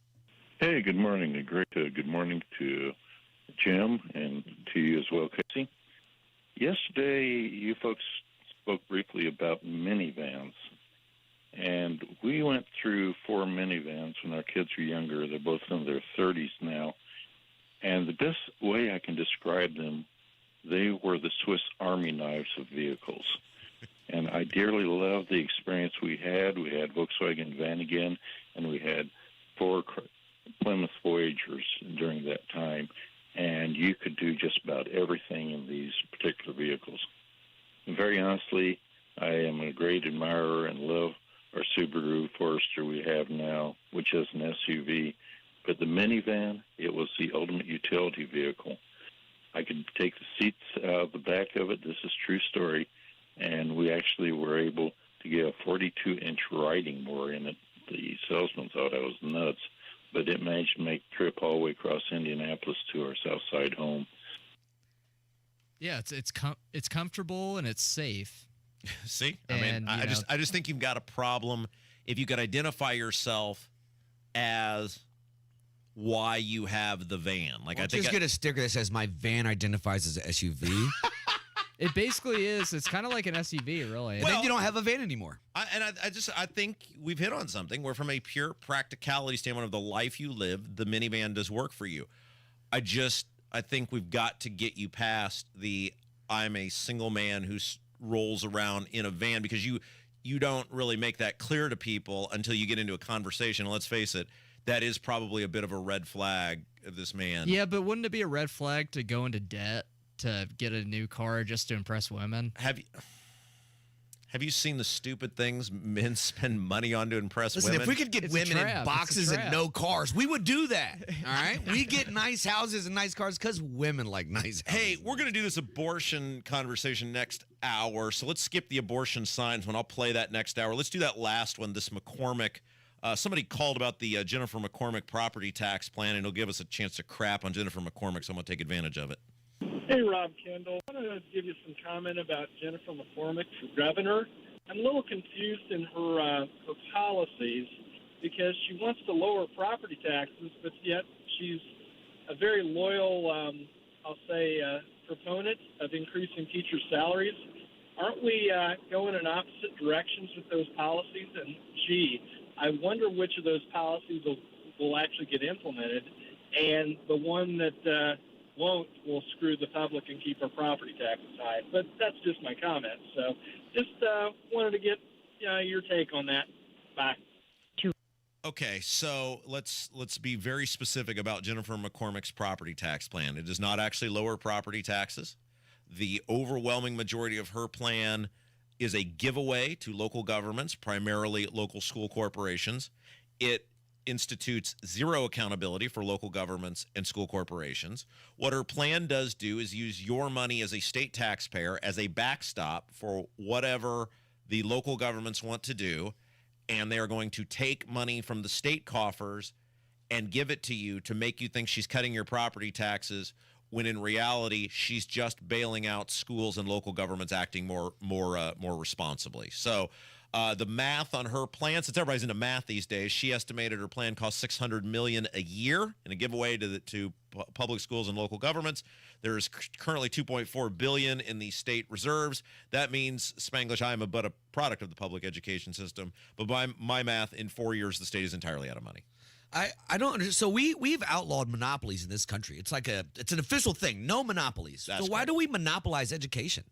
Yeah, that's a good point. Well, and one of the things I think Braun is going to make a priority, and I think the General Assembly is largely on board with this, at least if you believe the gum flapping they did last year, is this universal school choice thing. And once you pass, there are two things that need to be done. You need to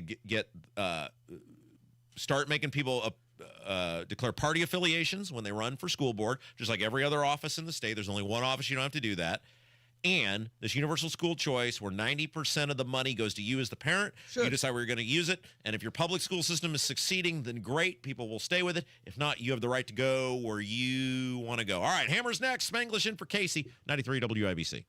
Producer Allison here, and we have a great Hammer and Nigel show coming up. It's Monday Gun Day, recapping the Colts, and I'm sure the guys will find a way to make me second-guess my career choices. All starting at 3 o'clock right here on 93 WIBC. Did you know you can now use your own body's healing properties to revitalize your achy joints and get you real lasting pain relief? Tony Katz here. We're talking about QC Kinetics, advanced regenerative medicine. If you're tired of arthritic pain in your knees, your hips, your back, your shoulder, this is something you need to check out. Everybody's talking about regenerative medicine, and the local medical professionals at QC Kinetics are experts in these amazing treatments. You can enhance your joints, improve mobility, and get back to doing the stuff you love without pain and without drugs or surgery or downtime. Under the leadership of Medical Director Dr. Mitchell Scheinkup, QC Kinetics is the nation's leader in this exciting breakthrough using cellular therapies. The consultation is totally free, so call now. Take action to get lasting joint pain relief with help from QC Kinetics. QC Kinetics in Eagle Creek, Greenwood, and Carmel. Call 317-559-PAIN. 317-559-PAIN. QC Kinetics, Eagle Creek, Greenwood, and Carmel. 317-559-PAIN. Mortgage rates are down and creating more active buyers and sellers. You've been waiting. Now is a great time to sell your home before more homes flood the market, driving prices down. Maximize your home sale now with the market expert who delivers maximum money in less time, Mark Dietl. Perhaps you're worried about costly repairs or upgrades needed to sell your home. Mark Dietl guarantees your home sold at a mutually agreed upon price and deadline, or he will buy it. Listen to what Ray in Indianapolis had to say about working with Mark Dietl. I needed to move in a hurry, so I was out the door into a new home, but left with the big problem of selling my old home with 2 mortgage payments fast approaching. I heard Mark Dietl was the answer, and I heard right. I was ecstatic when Mark sold my home for the price I needed in 2 days on the market. Call the local Indianapolis agent I trust and recommend, and the agent who guarantees your home sold or he'll buy it. Call Mark Dietl at 317-755-4232 for all the details, or go online to markdietl.com. That's Mark, DIETEL.com. Tell him Rob sent you. Well-changing question. Are you keeping as much of your investment gains as possible? High taxes can erode returns quickly, so you need a tax-optimized portfolio.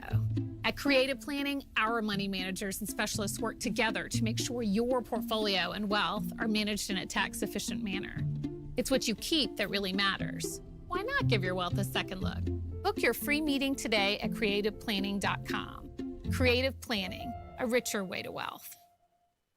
Hey, it's Robin. I've put my name behind Garage Doors of Indianapolis for the past 7 years because they're a local conservative company that does quality work on time. In many ways, Garage Doors of Indianapolis is the perfect Hoosier. Recently, they helped my family in a garage door pinch by arriving on site quickly and fixing the problem right away. For all of your garage door needs, call Garage Doors of Indianapolis at 317-875-4577. 317-875-4577. Or visit them at doorstoday.com. Tell them Rob sent you.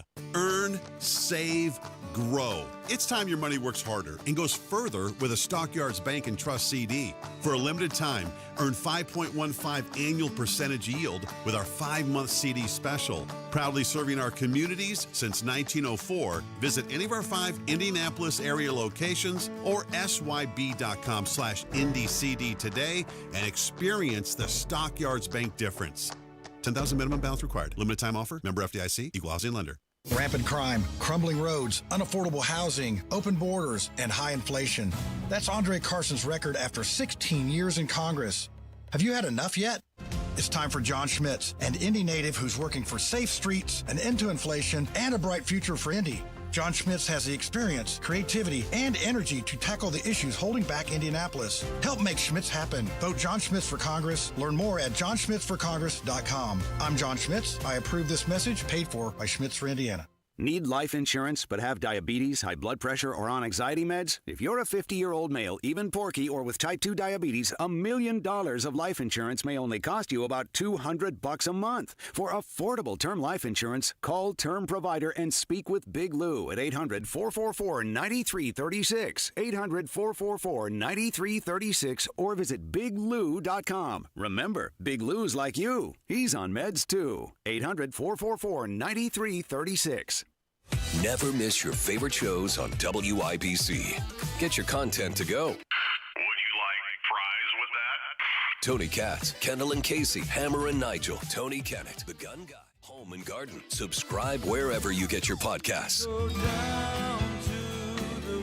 That was the worst professional football game I've ever seen played, ever, period, without a doubt, without debate, without discussion. Spanglish is in for Casey today. Hammer's here. I assume you're agreeing with me on that.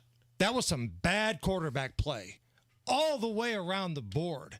And the thing is, that's the number one pick from this year and a top 5 pick from a year ago. It's not like injuries have happened and you've got some, Mr. Irrelevance that are in there. I get rookie quarterbacks struggle. Peyton Manning still has the all-time record for interceptions in a rookie year. But Peyton got better as the year went on. You could see the development. Has Anthony Richardson gotten better since last year, or has he regressed?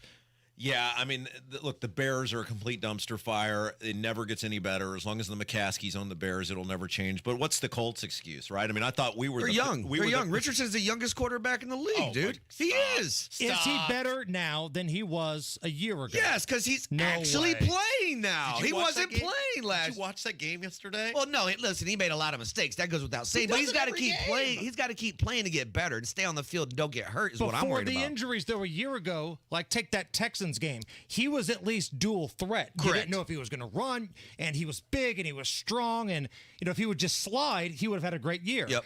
But now he's not dual threat. They're trying to make him this drop back passer, and that's not who he is. And it's rough, man. Let's talk about something that matters, though. I lost our bet. Yes. Reset the bet one more time. So you and I, it was kind of even. The Bears were getting some points, but I said because you're a Bears fan, I'm a Colts fan. Yeah, and I was going to the game, and so I said, well, just to make this even, Steven, we'll just bet on who wins, and if now this is a bet where we are both technically the winners, and society will be the winners. The loser of the bet, which would be me, because the Colts won the game, now has to go to the local liquor store and buy a really cheap bottle of vodka.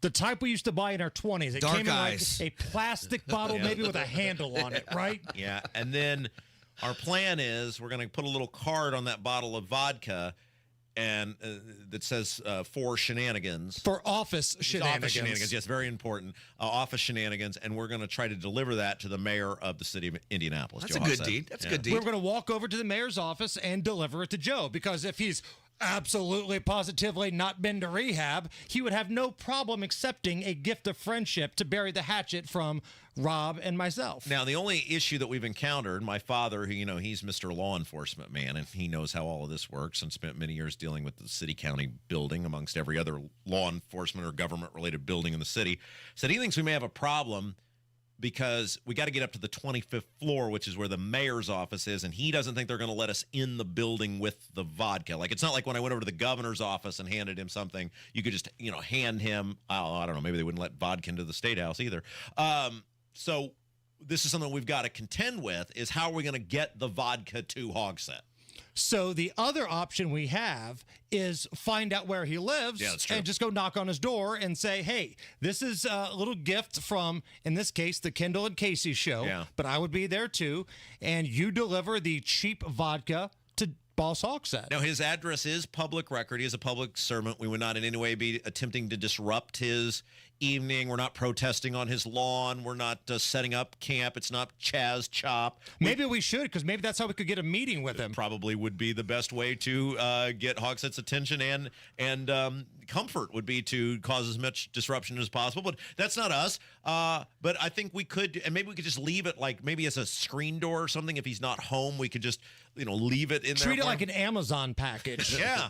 Right? And then, to lure away porch pirates, we'll leave it on Boss Hogsett's, front door with a little note that says, absolutely, positively not vodka for Boss Hogsett. Yeah. Do it like you said, like DoorDash. Take a picture, tweet them, say your package is here. Well, we're going to film the whole thing because we don't want anybody to think we're disrupting anybody's day. We don't believe in that. We're law-abiding citizens. Yeah, we don't believe in causing any sort of calamity or chaos. We're not those people. But we want to get him this very fabulous gift. And you know me, I always pay off a bet. So we're just kind of at this point, if somebody has a better idea on how to get this bottle of, I guess it'll be Dark Eyes, I don't know, right? Whatever it is, to Hogsett, we're all ears. We want to make sure we follow through on if you're somebody that works in the mayor's office and you're disgruntled because of all the sexual harassment allegations, wink wink, that have been taking place, you can reach out to us. We're easy to find over here. Unless you're an investigative reporter for Channel 13, we're really easy to find over here. We're totally transparent. Yeah, so again, like I said, we're not trying to disrupt anyone. We're not trying to cause calamity. If there's a better way to get this bottle of vodka to Joe Hogsett, we definitely want to make sure we take advantage of that, and we would never, ever tell anybody, do not disrupt people at their home. That's their private place. We don't cause them grief or consternation. And maybe we'll knock on the door and he'll let us in. Could be. Maybe he wants to sit and talk with us. If you just dress it up as a female, maybe he'll come out and talk to it in the middle of the night. Hey, pretty lady, what you doing in front of my house? Spanglish bringing the heat, I'm baby. not running for anything. I'm running from something. I ain't on the ballot. What's coming up this afternoon? Oh, man, we got an awesome show. The gun guy's going to be here. We've got a very special military guest arriving at 4. Kevin Bowen will join us, and, man, we're going to have a good time. Kendall and Casey Show, 93 WIBC. If you used to hear a whole lot of this, but now you can barely hear this, you need to check out RelayIndiana.com and Captel, the caption telephone. Captel allows you to get your groove back when using the telephone. It uses voice recognition technology so you can read on a bright screen what the other caller is saying. Go to RelayIndiana.com and add clarity back into your conversations with Captel, the caption telephone from Relay Indiana. Visit RelayIndiana.com now.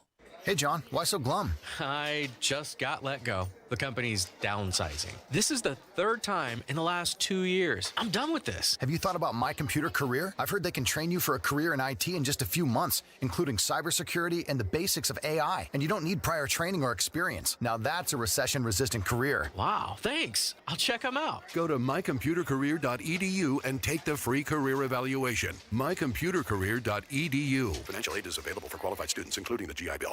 Hey guys, it's Rob from my friends at Universal Windows Direct. And oh my gosh, what an incredible deal going on right now at Universal Windows Direct. When you call today, 317-659-7574, 317-659-7574, for every 2 windows you buy, you're going to get the next 2 free. There's no limit. Buy 2, get 2, buy 4, get 4, buy 20, get 20, buy 19, get 19. You know the deal, you know how it works, but you got to call today, 317-659-7574. When you do, you're also going to get 0% financing for 36 months. That's 3 years. What an incredible deal. Some restrictions do apply, so to get all the information, call Universal Windows Direct today, 317-659-7574. And when you call, say that handsome, just incredibly personality-driven personality from WIBC, Rob Kendall, told me to call. They're going to take $250 off your project just because they can. 317-659-7574. Check them out on the web, uwd.com, uwd.com. Tell them Rob sent you. Small business owners, we know finishing your to-do list can feel like rowing upstream. But it's a river, a whitewater river, and the only paddles you have are pool noodles. Then when a new to-do pops up, you're like, nope, I'm already rowing upstream with these pool noodle paddles. At Progressive, we don't want to make your day any harder. That's why we make it easy to get personalized discounts with a commercial auto insurance quote online, so your to-do list is smooth sailing. See if you can save on commercial auto insurance in as little as 7 minutes at ProgressiveCommercial.com. Progressive Casualty Insurance Company and affiliates. Coverages and discounts not available in all states and subject to policy terms and underwriting. Is your pet a digging enthusiast, an escape artist, or a counter surfer? Invisible Fence brand has you covered. For the wannabe landscaper, we've got a solution to keep them active but not destructive. For the escape artist, our personalized pet fences keep them safe and sound at home. Counter surfer? No problem. We know how to keep cheese thieves at bay. Invisible Fence brand. Tailor-made solutions for your pet, your yard, and your needs. Visit invisiblefence.com today. Advent is now open in Indianapolis and Avon. Find out more at adventknows.com. Breathe well with simple solutions. AdventKnows.com. Tune in to the Absolute Retirement Planning Show. When retirement comes about, we're now relying on what we have saved to meet those needs. Sundays at 9 a.m. right here on 93 WIBC. Reach your fitness goals in 2024 with the 20-minute once-a-week program at Exercise Inc. 5 locations now in Fishers. Visit exerciseinc.com. Go where the pros go. Drexel Interiors for 1951 cabinetry. Visit Drexel's Kitchen and Bath Design Centers at 146th and River Road, North Shadeland, or drexelin.com.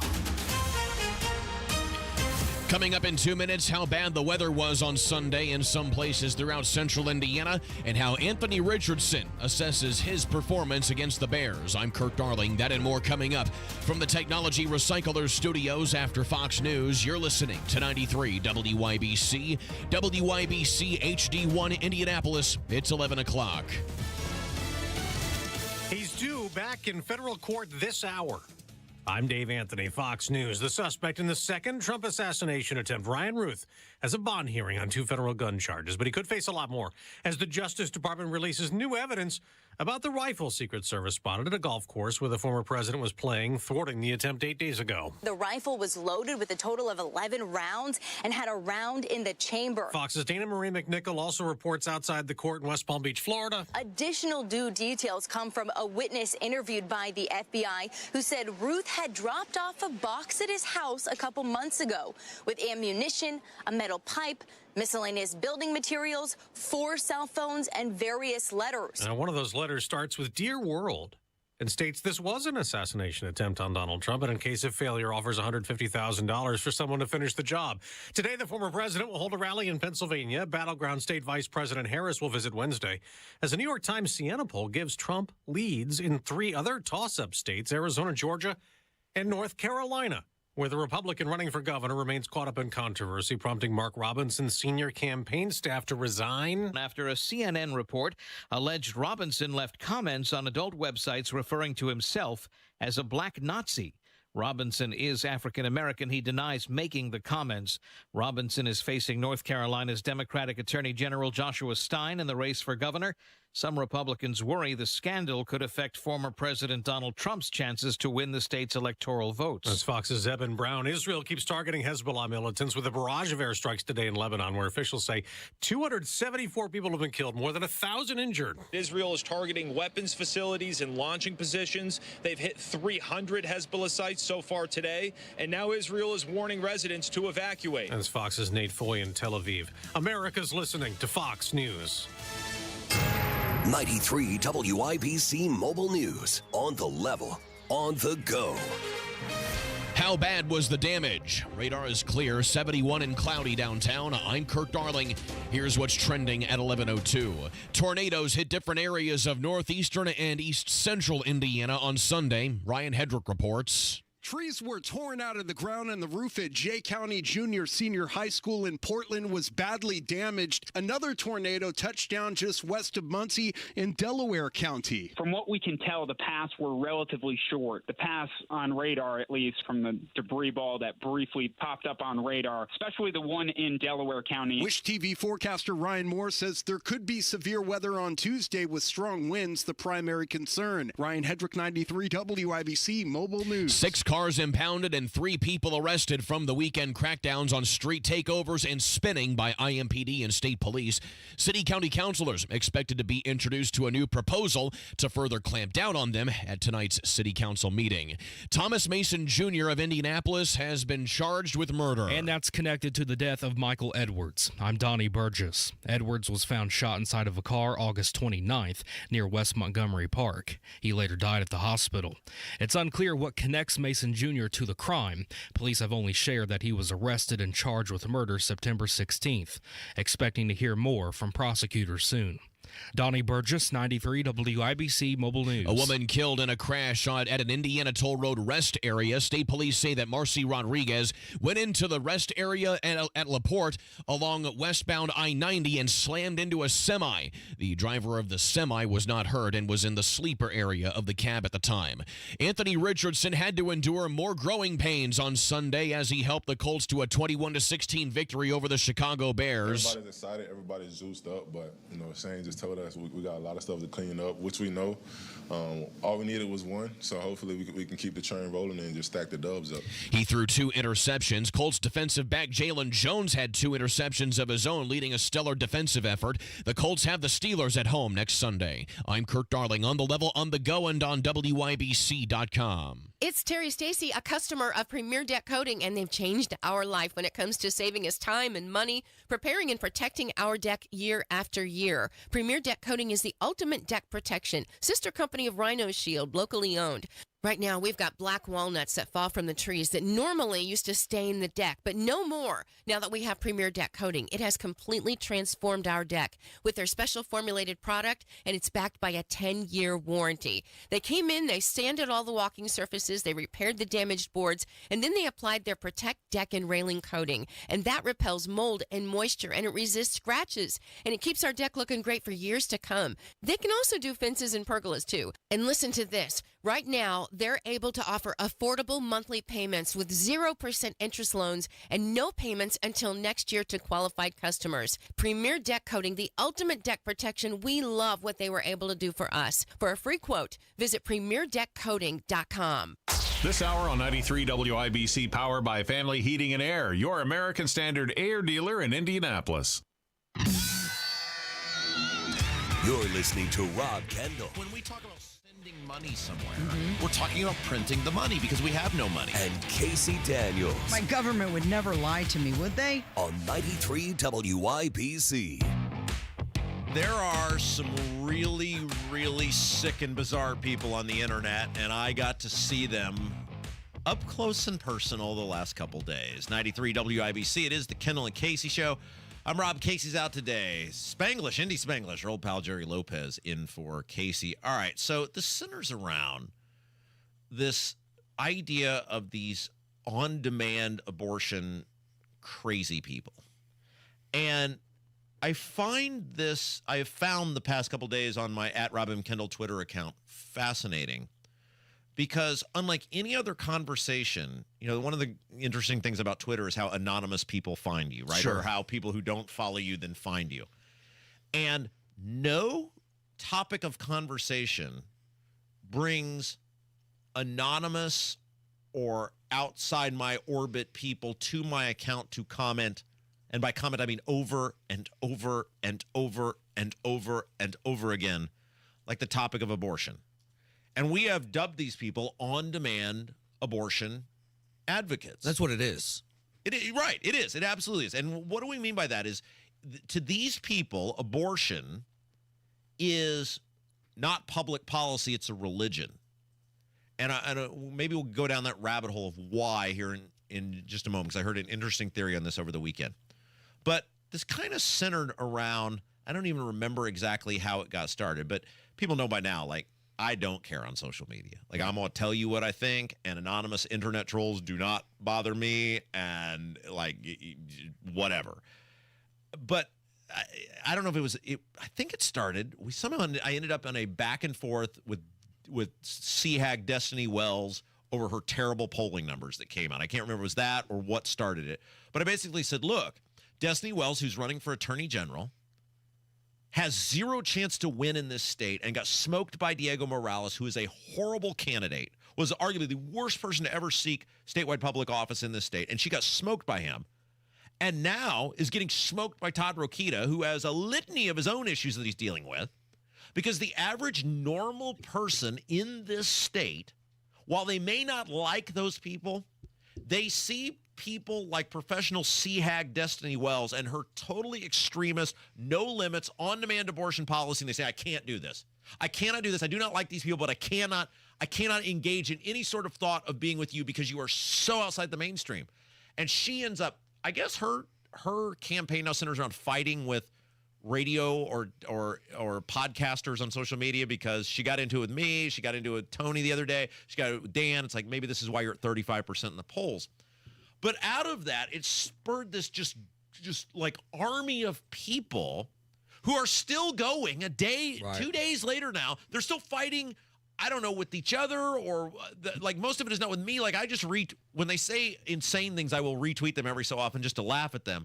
But most of it's not even with me. It's like I'm getting obviously tagged and all this stuff, so I'm getting notified. But I'm looking at this going, you spent 2 days lobbying for no limit abortion. What the hell is wrong with you people? Yeah. So to me, it's first of all, complete disclosure. I didn't know if you were going to be here today because I was ready to be arrested for the murder of Destiny Wells that I saw on Twitter this weekend. It's nice to know that she is still alive. But yeah, that I was concerned for her because she is just so unlikable. Yeah. I mean, she comes off as, and it's one thing, like, I think that with the on-demand abortion people, and you know what?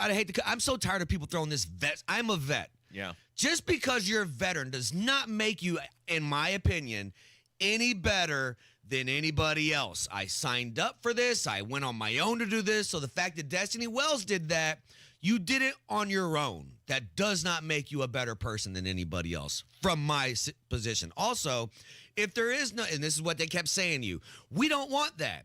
We don't want abortion on demand. That's not what we're talking about. Well, if that's not what you're talking about, then go ahead and sign the bill that says we're not going to do it after 36 weeks, 34 weeks.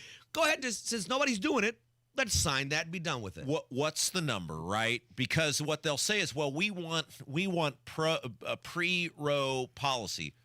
Well, then what is the number? Jennifer, because every state was different with that too, right? Jennifer McCormick sat right in this seat with Casey and myself, and we asked her repeatedly, okay, you don't like Indiana's abortion law. That's fine. There are some reasonable people who think Indiana's abortion law goes too far. That's okay. I don't agree with that. What's your limit? What's your number? She won't say. You ask Destiny Wells the question. They won't say. Trump asked Kamala Harris directly at the debate, and she won't say. Because they can't say up to birth, possibly after. Right. But then you see these people. Okay, so they're the politicians. So I expect the pandering and the bull crap from them. They're pandering to a base of crazy people. But then when you see the crazy people in full display, I mean, they've been going for days. They don't go for days about the price of gas or the price of food or the southern border. These people, almost all of them women, there are some men, but almost all of them women, are still fighting about this. And it is like, what does this say about our society that there are this block of people who the ability to suck the brains out of a defenseless fetus? What does this say about our humanity? That this is what drives these people. They're not just for it. They're obsessed with it. 2 days from now, these same people will still probably be tweeting at each other about this. And I'm watching this going, what an indictment of us as a human race that these people... It's the hill they want to die on, is killing kids. Yeah. And you know, two points. One, I was going through because I was loving you going off on this week, and you were my spirit animal. I'm looking, and how many times did you say or see, this is not a discussion for men? Yeah. Well, hell, you guys can't even defend what a woman is. So how do you know I'm not a woman, you bigot? First of all. Second of all, miss me with the my body, my choice. Because you had a chance to die on that hill during COVID.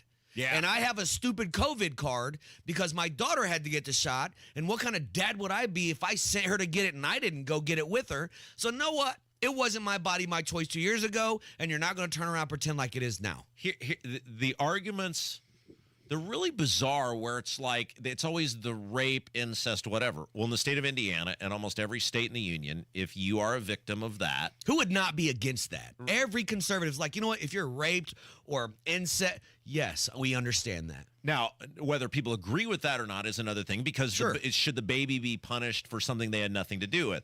But there's almost every state in the union, including Indiana, has exceptions for that.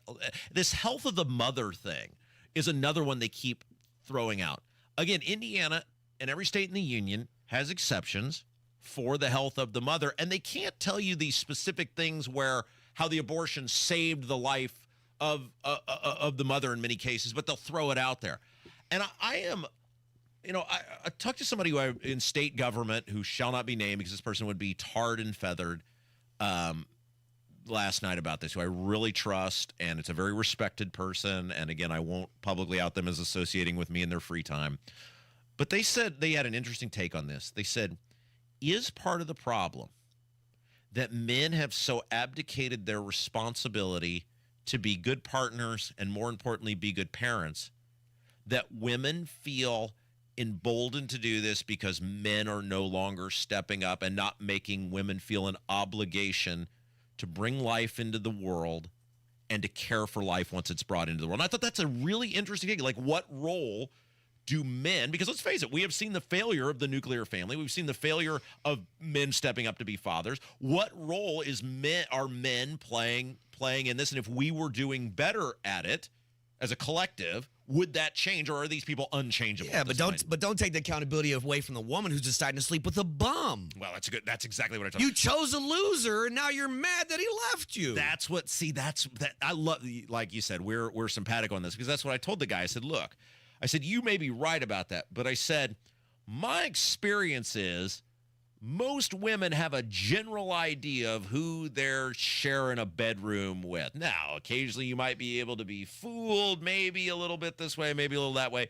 But generally, if you're choosing to have unprotected interpersonal relations with a person that you have so little of a bond with that you don't know what sort of parent or responsible partner they would be, then that is on you, right? 100%.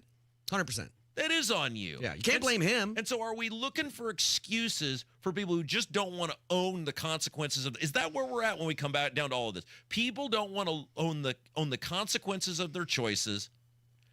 And as such, they have found this bizarrely empowering out, which is I can play God and decide whether something lives or dies, and who are you to take that away from me? Well, I would challenge all the listeners, if you're not aware, if you don't know the name Margaret Sanger, the founder of Planned Parenthood, just Google Margaret Sanger, Planned Parenthood, and abortion, and see where this started, where it generated from, and what her ultimate goal was for abortion. So the bigger question is, how do we fix this? Because look, I get that there's a certain percentage of the population, those people that have been going for hours and hours and days now on my Twitter feed with each other, that you're not gonna reach those people. But I think there are a group of people that are reasonable human beings that I think can be won over. And by won over, I mean defaulting to life and allowing life to live. Like, here's a great example. People know that my beloved bulldog Bruce has had some health problems. And we weren't sure he was going to make it. And we were prepared to do what was best for Bruce. And the vet, we went to see a different vet. We got a different group of possibilities. And the vet was pretty candid. Like, this is going to be a lot of work on your part. And this is a very old dog. But if you're willing to put the work in, we think we can help him. And so I agonized over, am I doing what's right for him? But there was never a thought from my perspective. It was what's best for him. And over the past 2 weeks, and many people have prayed for Bruce and loved Bruce, and we're so thankful for that, he's doing so much better. Now, again, he's very old, and who knows what the future is going to hold. But he's doing so much better. And it's like, if we can treat animals that way, how do we not apply the same to humans? It just blows my mind that people are willing to treat animals better than they are humans. Yep. It's sad. It's There's just been a whole lack of responsibility in a whole generation, a lack of parenting that has come down where the government's basically taken over everything, and it's complete debauchery out here. And if we don't care about the youngest and most, precious of all of us, then what do we care about? Yeah, all right. Spanglish is in for Casey. We've got some really interesting Fetterman audio coming up here in a little bit. But coming up next, Robert Evans, our pal, former veteran, does a lot of investigative journalism on his own, trying to improve the city of Indianapolis. He's that guy that has been tracking for years now, trying to, through public records requests, et cetera, find out where Hogsett was during the riots. He has a fabulous new piece in the IBJ about these scooters, Spanglish. These scooters, they're everywhere. At the Colts game yesterday, they're everywhere. They are cluttery. They're nasty. They're a drag on society. And Robert Evans has some ideas on how to clean them up. It's Kendall and Casey Show, 93 WIBC.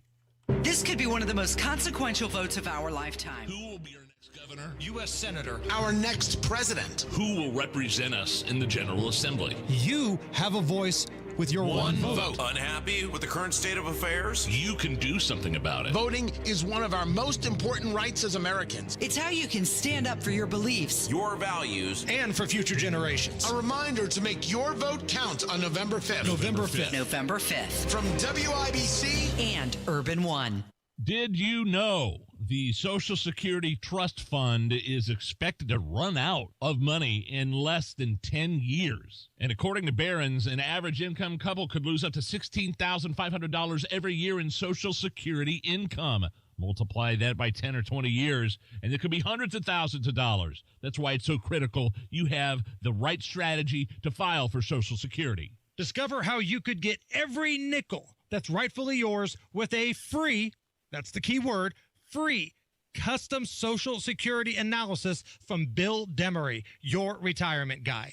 Bill Demery is my retirement guy. He's Nigel's retirement guy. He should be yours. So if you've saved more than $200,000 and have not yet filed for Social Security, schedule that free analysis right now. 317-648-5120. 317-648-5120. 317-648-5120. Bill Demery, your retirement guy. You need better water, really. Why don't you call C&J Water today for a free water analysis and see why you need better water? When you do, you'll get a 10% discount on all C&J Water products to improve your water quality today. For better skin and hair, you don't need a different shampoo, detergent, or lotion. You need better water. Now's a great time to upgrade. Call C&J Water for great systems and great people too. 317-733-SOFT. That's 317-733-SOFT. Small business owners, we know finishing your to-do list can feel like rowing upstream. But it's a river, a whitewater river, and the only paddles you have are pool noodles. Then when a new to-do pops up, you're like, nope, I'm already rowing upstream with these pool noodle paddles.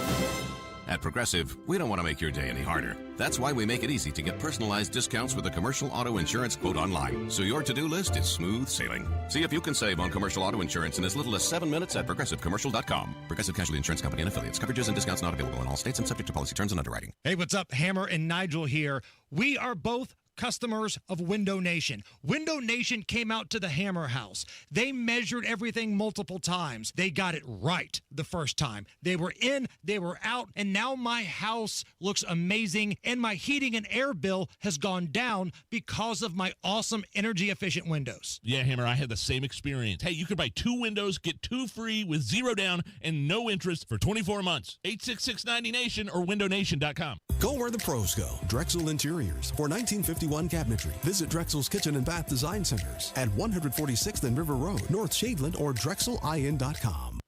I had a friend was a big baseball player back in high school. It is getting harder and harder to move around downtown Indianapolis, and our next guest has had about enough of it. 93 WIBC. It is the Kendall and Casey Show. I'm Rob. Casey's out today. Jerry Lopez, Indy Spanglish, in for Casey. And Robert Evans joins us on the WIBC hotline. A fabulous new piece taking on the scooter industry in downtown Indianapolis. I saw it yesterday at that Colts Bears game. They're everywhere. They're cluttery. They're bad for the city. And I think they're part of a bigger plan to get rid of cars in downtown Indianapolis. Robert Evans joins us now on the WIBC hotline. His new piece in the IBJ titled "Scooters Are Causing ADA Violations for City Government." Robert, you say these scooters are bad news for the city of Indianapolis. I'm with you. Let's talk about the damage these things are causing. Yeah, it's not really about damage. I don't have a problem with the existence of the scooters. It's just, I think what a lot of people forget is that sidewalks are public services, no different than fire or water. And the way that they've gone pretty much unregulated since the city licensed the businesses back in 2018 has really kind of created the situation where, as you guys mentioned earlier, a lot of the sidewalks are blocked. A lot of the access ramps are blocked. And, you look around and you think, how does a person in a wheelchair or a walker get past these, right? And this isn't just a convenience thing. This isn't just a transit preference. This is Americans with Disabilities Act law that we have to keep these things open for people. All right, so when you engage with the city on this, which you have before, what sort of response do you get from them? Because I think your thing is not, hey, we got to get rid of the scooters altogether. You're saying, look, we got to have some guardrails around these things because they're a menace to society under the current format.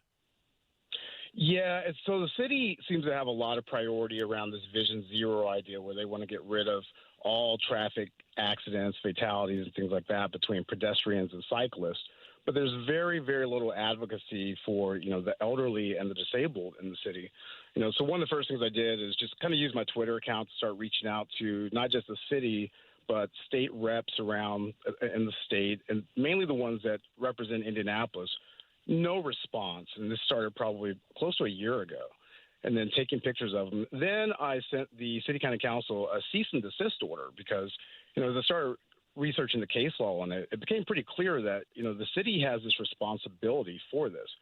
Unfortunately, the city seems to look at it as a business licensing issue and wants to pass this responsibility onto the businesses.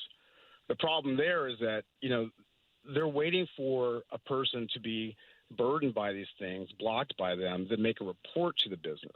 But that's not the city proactively protecting people's access rights. And that's what I'm hoping that they will do.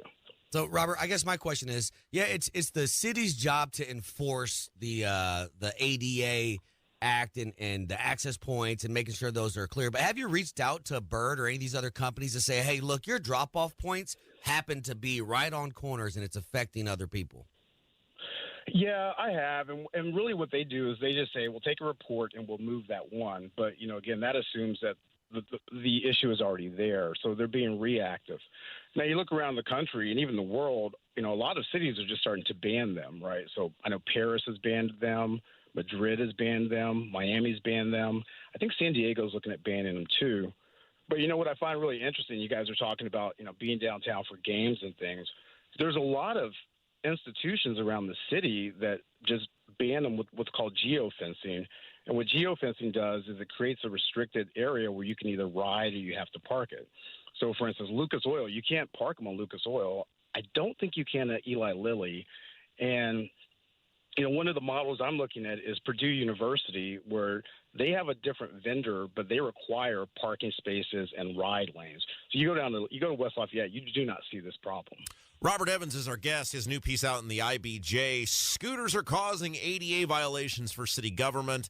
And boy, I'll tell you what, these things are an absolute menace to society. Let's go back to something you touched on earlier, Robert, which is this is part of a broader, scheme might be a broader play in the scheme. Scheme may be a strong word, but this is about the city's desire, or at least people running the city's desire, this obsession of getting rid of cars, right?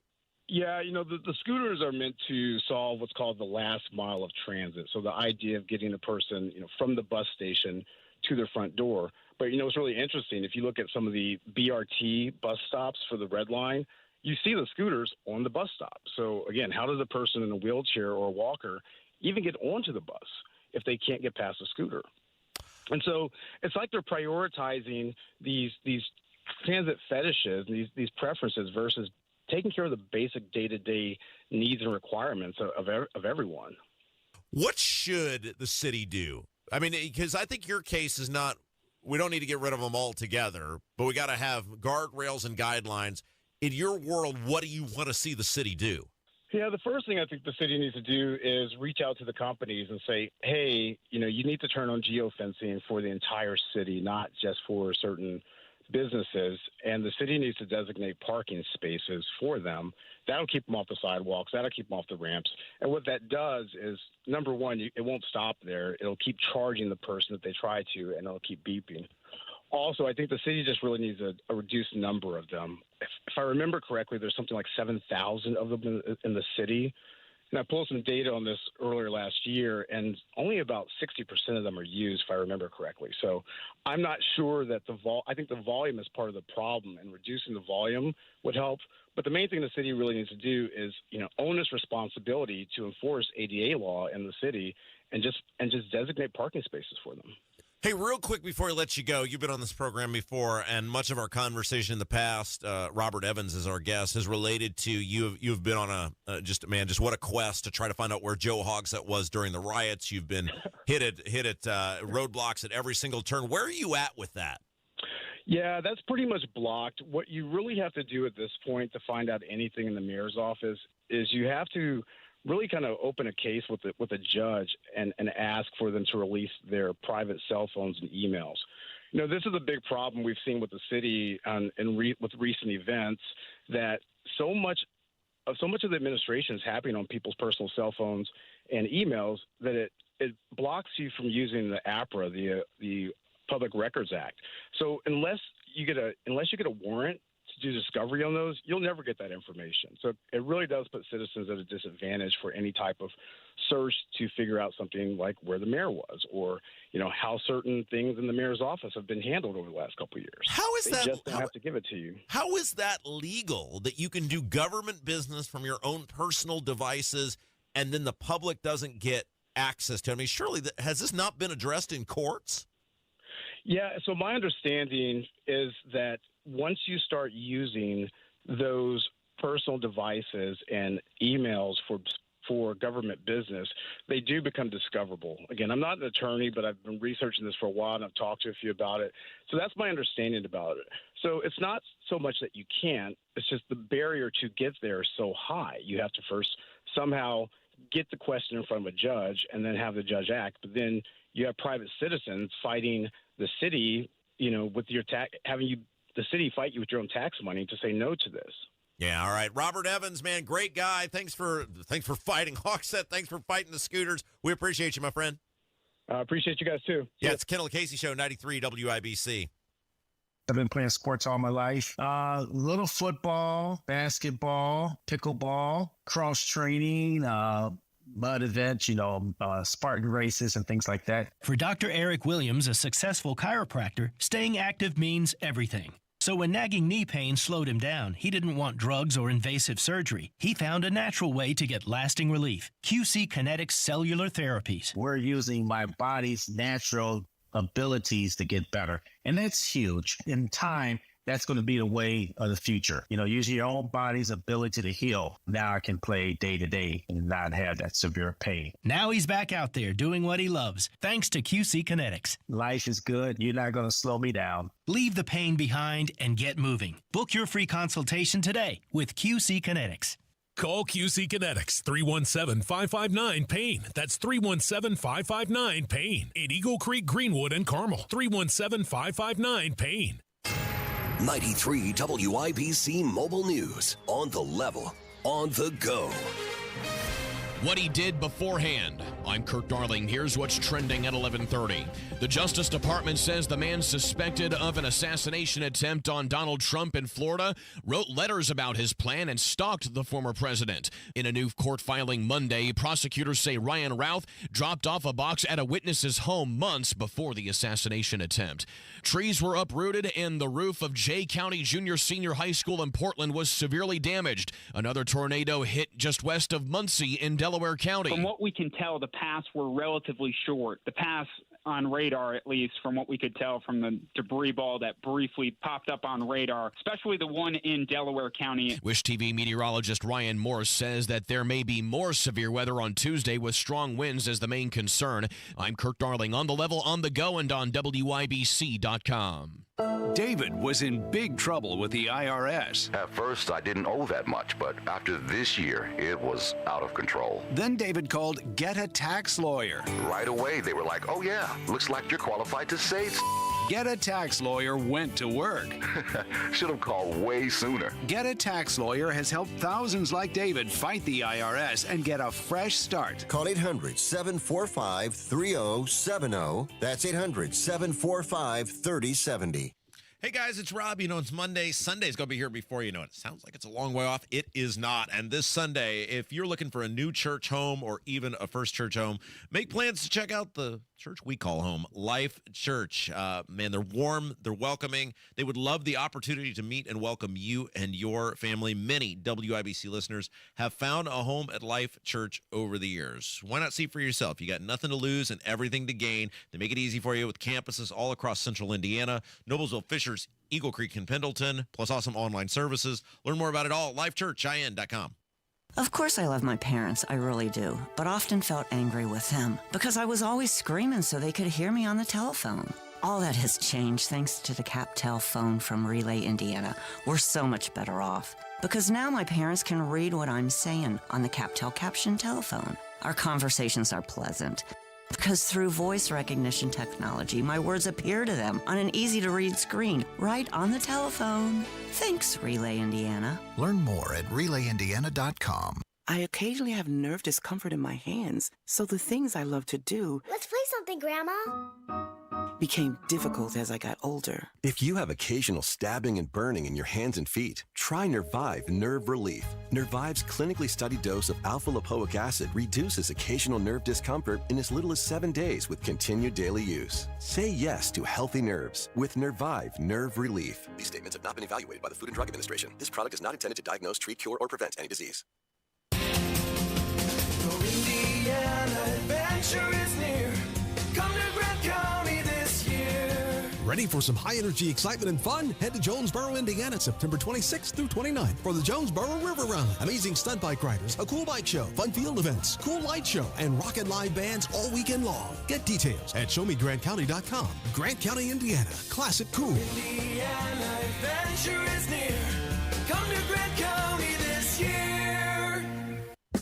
Healthcare.gov is here for you when life happens. If you lost your health coverage because of turning 26, going off Medicaid, leaving your job, or moving, you could be eligible to enroll in new coverage now. And if you need to update your coverage because of marriage or having a baby, you could also be eligible. But don't wait. There's a limited time to enroll. Check your eligibility at healthcare.gov today. Life happens. Get covered. Paid for by the U.S. Department of Health and Human Services.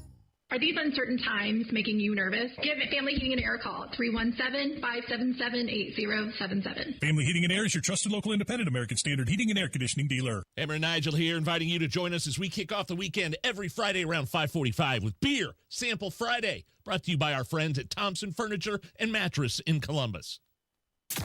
You're listening to the Kendall and Casey Show on 93 WIBC.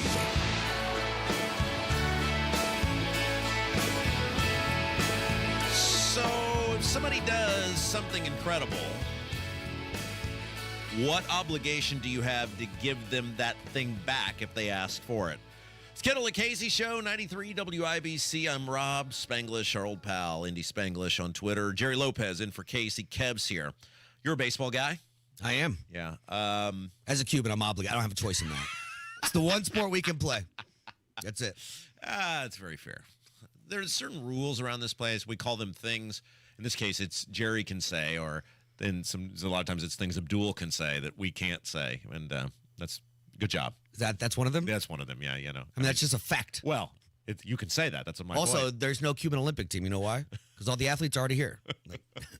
That's the thing I can say. All right, so Shohei Otani is arguably the best player in baseball.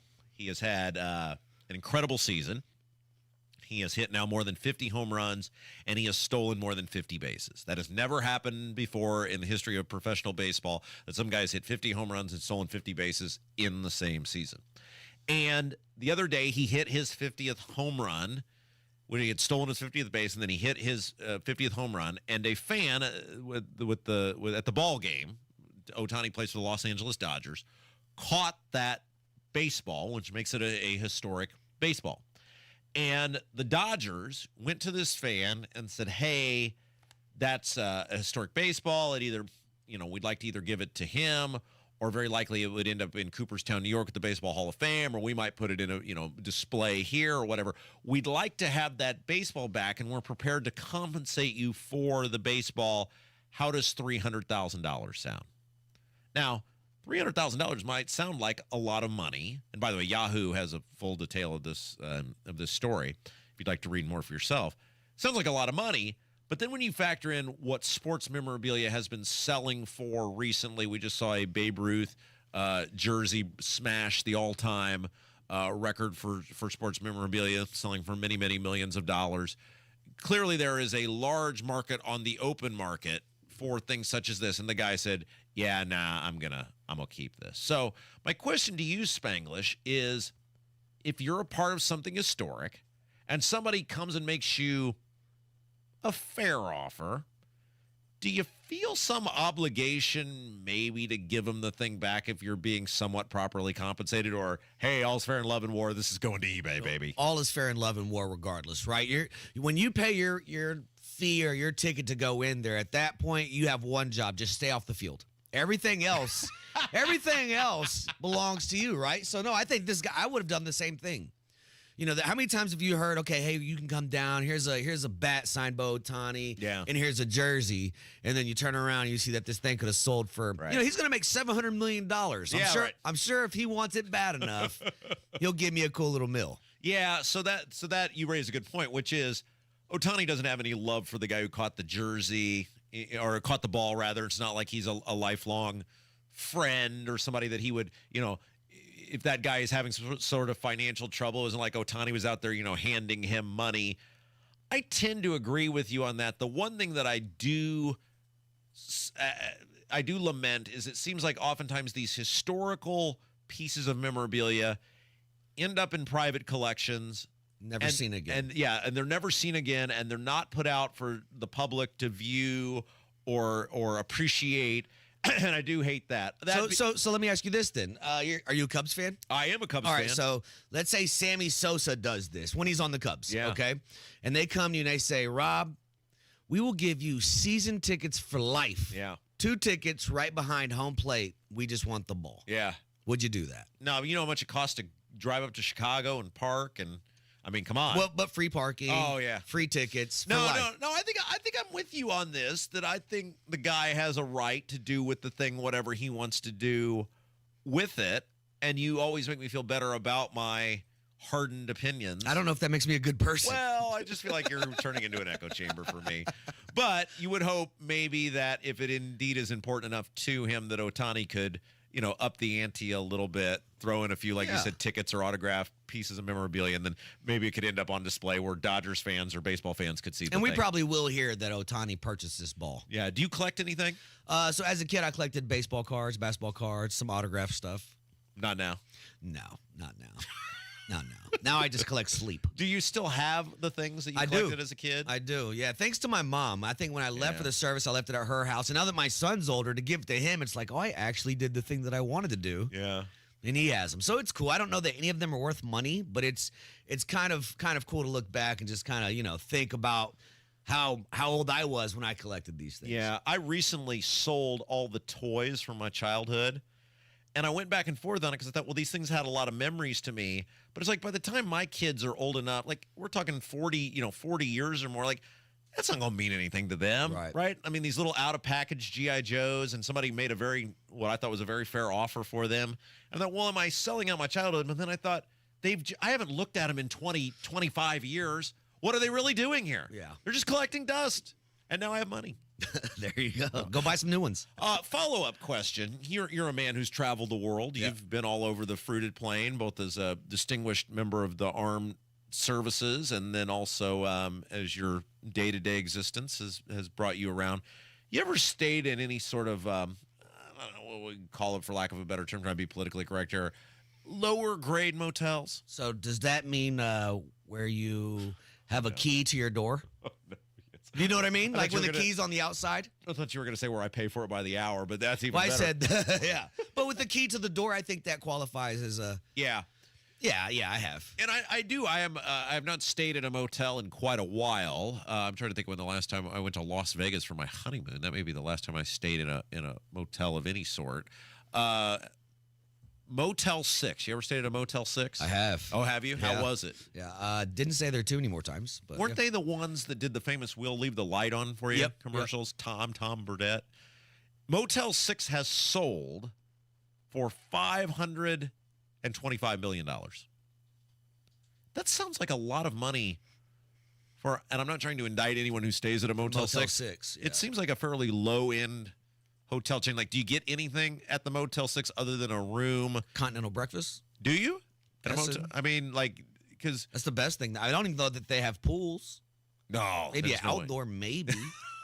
You're not getting in a getting a Motel 6, right? No. So they bought 320 hotels across 35 states, and now the company that bought them is aiming to add 250 more this year. So what is that? 320. I mean, that's over $1 million a motel. I guess that's not that much money when you think about all the real estate and stuff that's involved in that. 525. What is that? 525 divided by. Remember when they told you you'd never have a calculator in your pocket at all times? That's $1.64 million a motel. That's not all that bad. That seems a little more reasonable now that I've broken it down. I guess, man, but I don't know too many people. I don't know. I don't want to say it's not like I'm out here staying at the W every time I go anywhere. Yeah. So they sold. Okay, so Blackstone was the group that owned the motel. Boy, you want to talk about a bloodbath. They bought Motel 6 and Studio 6 in 2012 for $1.9 billion. Wow. They sold it for $525 million. Is that because of the Airbnb? Is that why the motel business is such an or is it just people are like, I can no longer stay at motels like this? Well, I think it's a little bit of both, right? You have social media, so you have all the dirty business for motels like this are out. Also, Airbnbs are a thing. I might be the only person I know that has never stayed in an Airbnb. No, I haven't either. Not once. No, I haven't either. I think it's weird. Are you a motel I'm a hotel guy, yeah. I'll just go get the Marriott. Is there a reason for that? I don't. That's just the way it is. The Airbnbs seem too complicated to me. I don't. And you hear all these horror stories. Like, I'm good. Kevin, you're an Airbnb guy, aren't you? You totally. It's been a while, but yeah, I've stayed in several. Like when you went overseas, did you? Yeah, I will say it is kind of What do they call them, unusual. hostels? It feels like you're still kind of.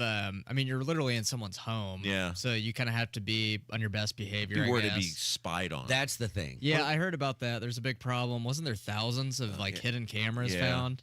What do they call them abroad? Hostels? Yeah. Hostels. Did you ever stay in one of those? Oh yeah, I've stayed in hostels. Are they as bad as they were in the movie? No, those are fun. You meet people. Start killing all the from around backpackers. world. They're safe.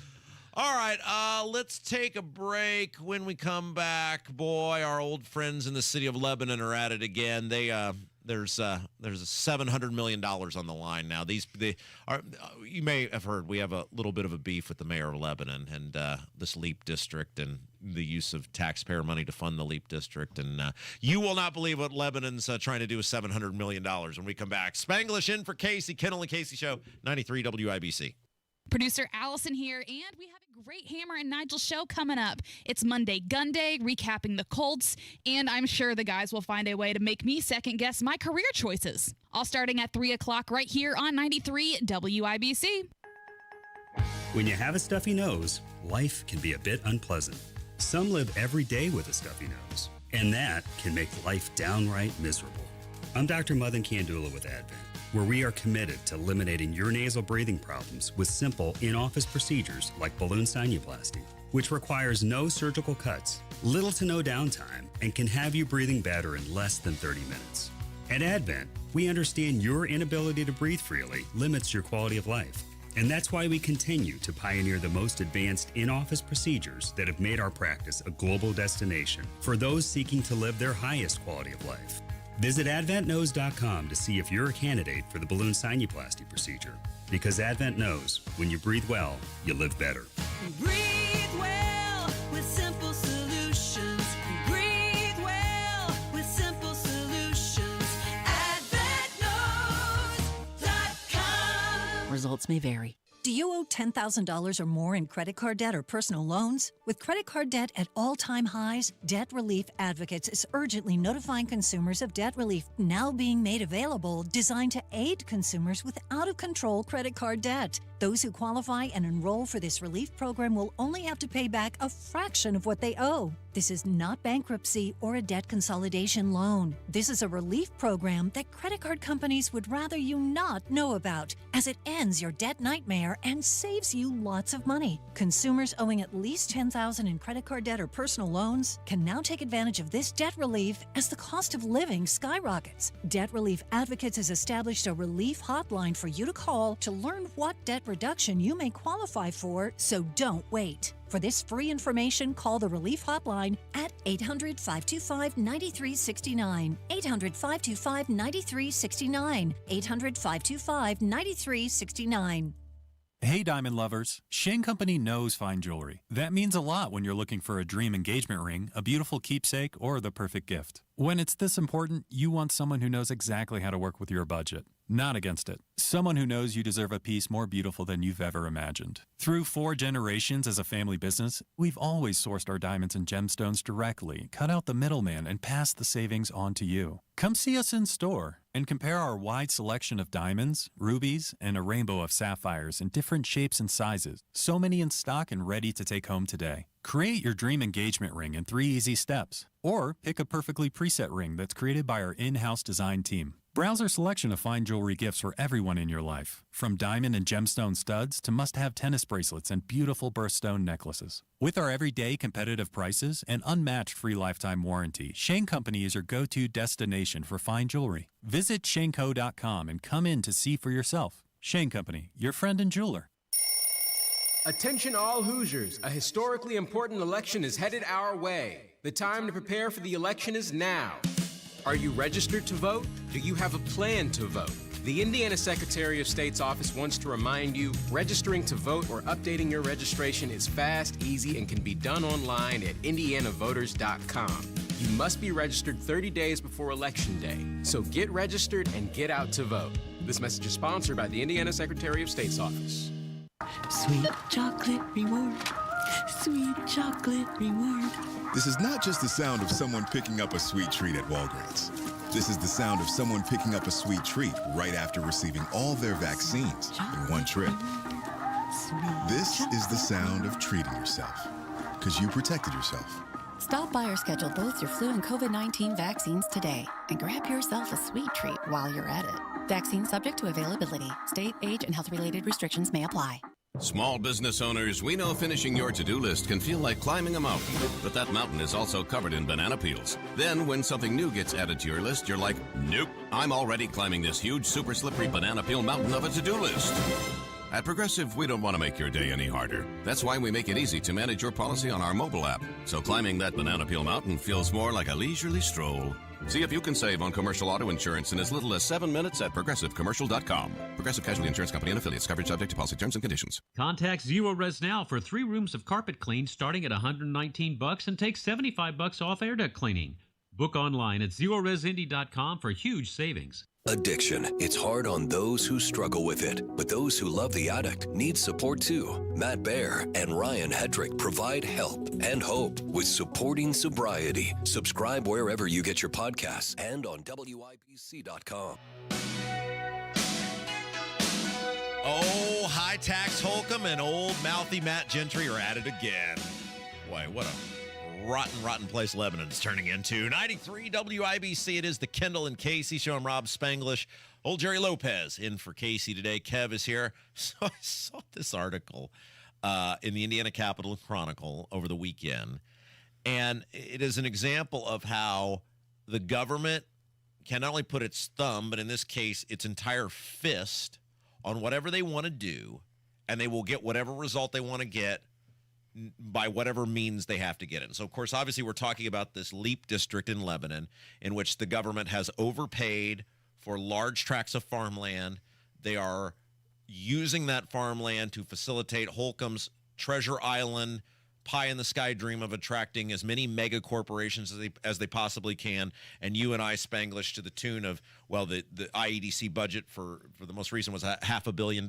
We are on the hook to placate the governor playing government, and they will not allow this thing to fail. They've hit one roadblock, one disaster after another, and they simply will not allow this thing to fail. So every time a door closes, they find another more costly door to open because they cannot allow this to fail. And the new thing is the Mensa member that runs the city of Lebanon, Mouthy Matt Gentry, the mayor over there, apparently wasn't capable of realizing you need a lot of water to do a project of this magnitude.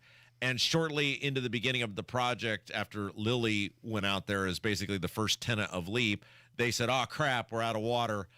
We better do something. So they tried to steal large amounts of water from Tippecanoe County. That met huge resistance. So now they've gone about a new way of finding this water. And when you have the full force and locomotive power of the governor, who is never challenged by the legislature, behind you, it's pretty easy to get things done. So their new thing, I'm going to read you the name of a fund, Spanglish, and you tell me what you think this fund is intended to be used for. Okay, are you ready? I'm ready.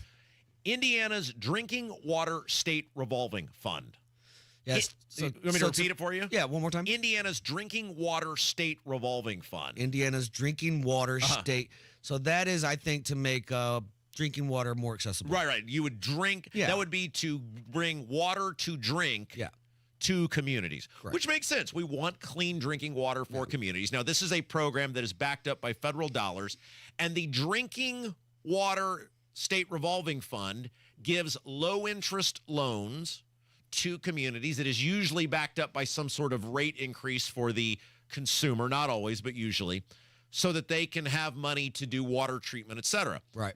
Except now to the tune of $700 million, it could be up to $700 million, Lebanon is going to be tapping the Indiana's Drinking Water State Revolving Fund in large part to help the LEAP district succeed. $700 million? It could be up to $700 million. We don't know for sure yet.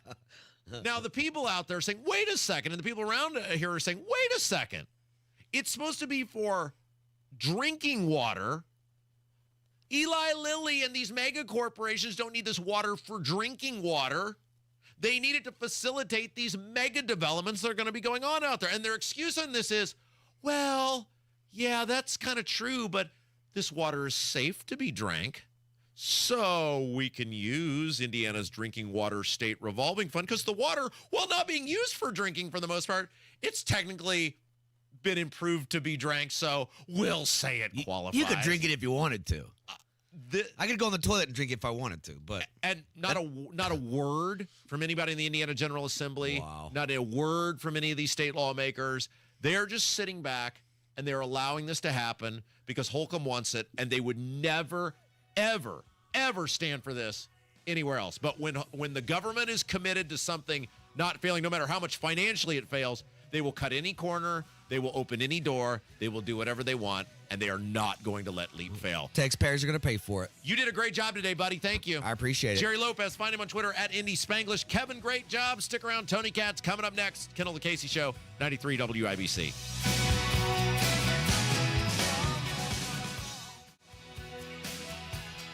Mortgage rates are down and creating more active buyers and sellers. If you've been waiting, now is a great time to sell your home before more homes flood the market, driving prices down. Maximize your home sale now with the market expert who delivers maximum money in less time, Mark Dietl.